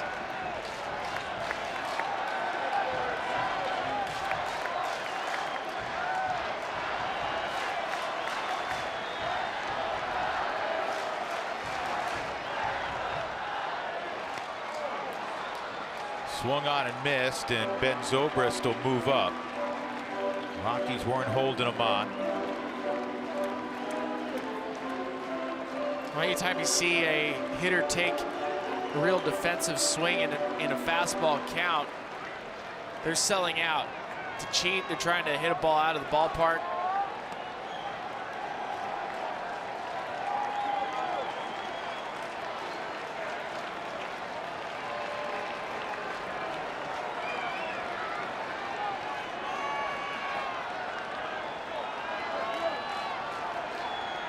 One and one. Spike fastball, 2 balls and a strike. If Zobrist wants to take third base, he easily can. Nolan's basically playing shortstop. Problem is, as a hitter, watching a base runner in your peripheral just automatically takes your eye off the baseball. Most likely Zobrist won't move. He'll stay right there. The run does not matter.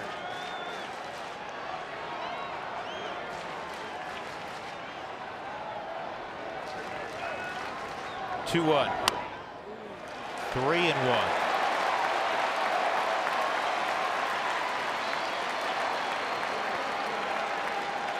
See Wade there? It's almost like he's looking around, taking it all in. No big deal. Settling himself.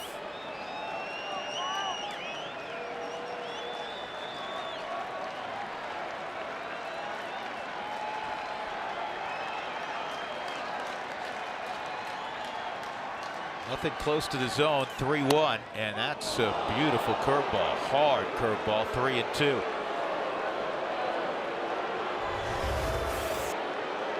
Three-one curveball right at the bottom of the zone.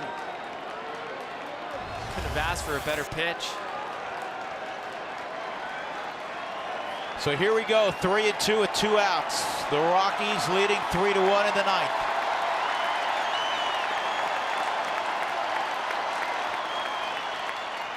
He's got a ball game over. Wade Davis strikes out Kyle Schwarber, and the Rockies end a mini 3-game slide.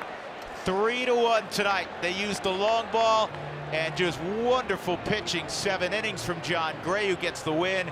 Adam Ottavino in the 8th, Wade Davis in the 9th, and the Rockies shake hands at Wrigley. 3-2 curveball down, and I just love how Wade Davis finishes. Takes so much confidence to throw a 3-2 curveball to put the tying run on base. Potential go-ahead run, winning run at the plate. What a fun ball game, and the Rockies prevail 3-1. The rubber game comes tomorrow afternoon. It'll be a happy Toyota post-game show. We get you there right now. Here's Connor. Take it away, Connor.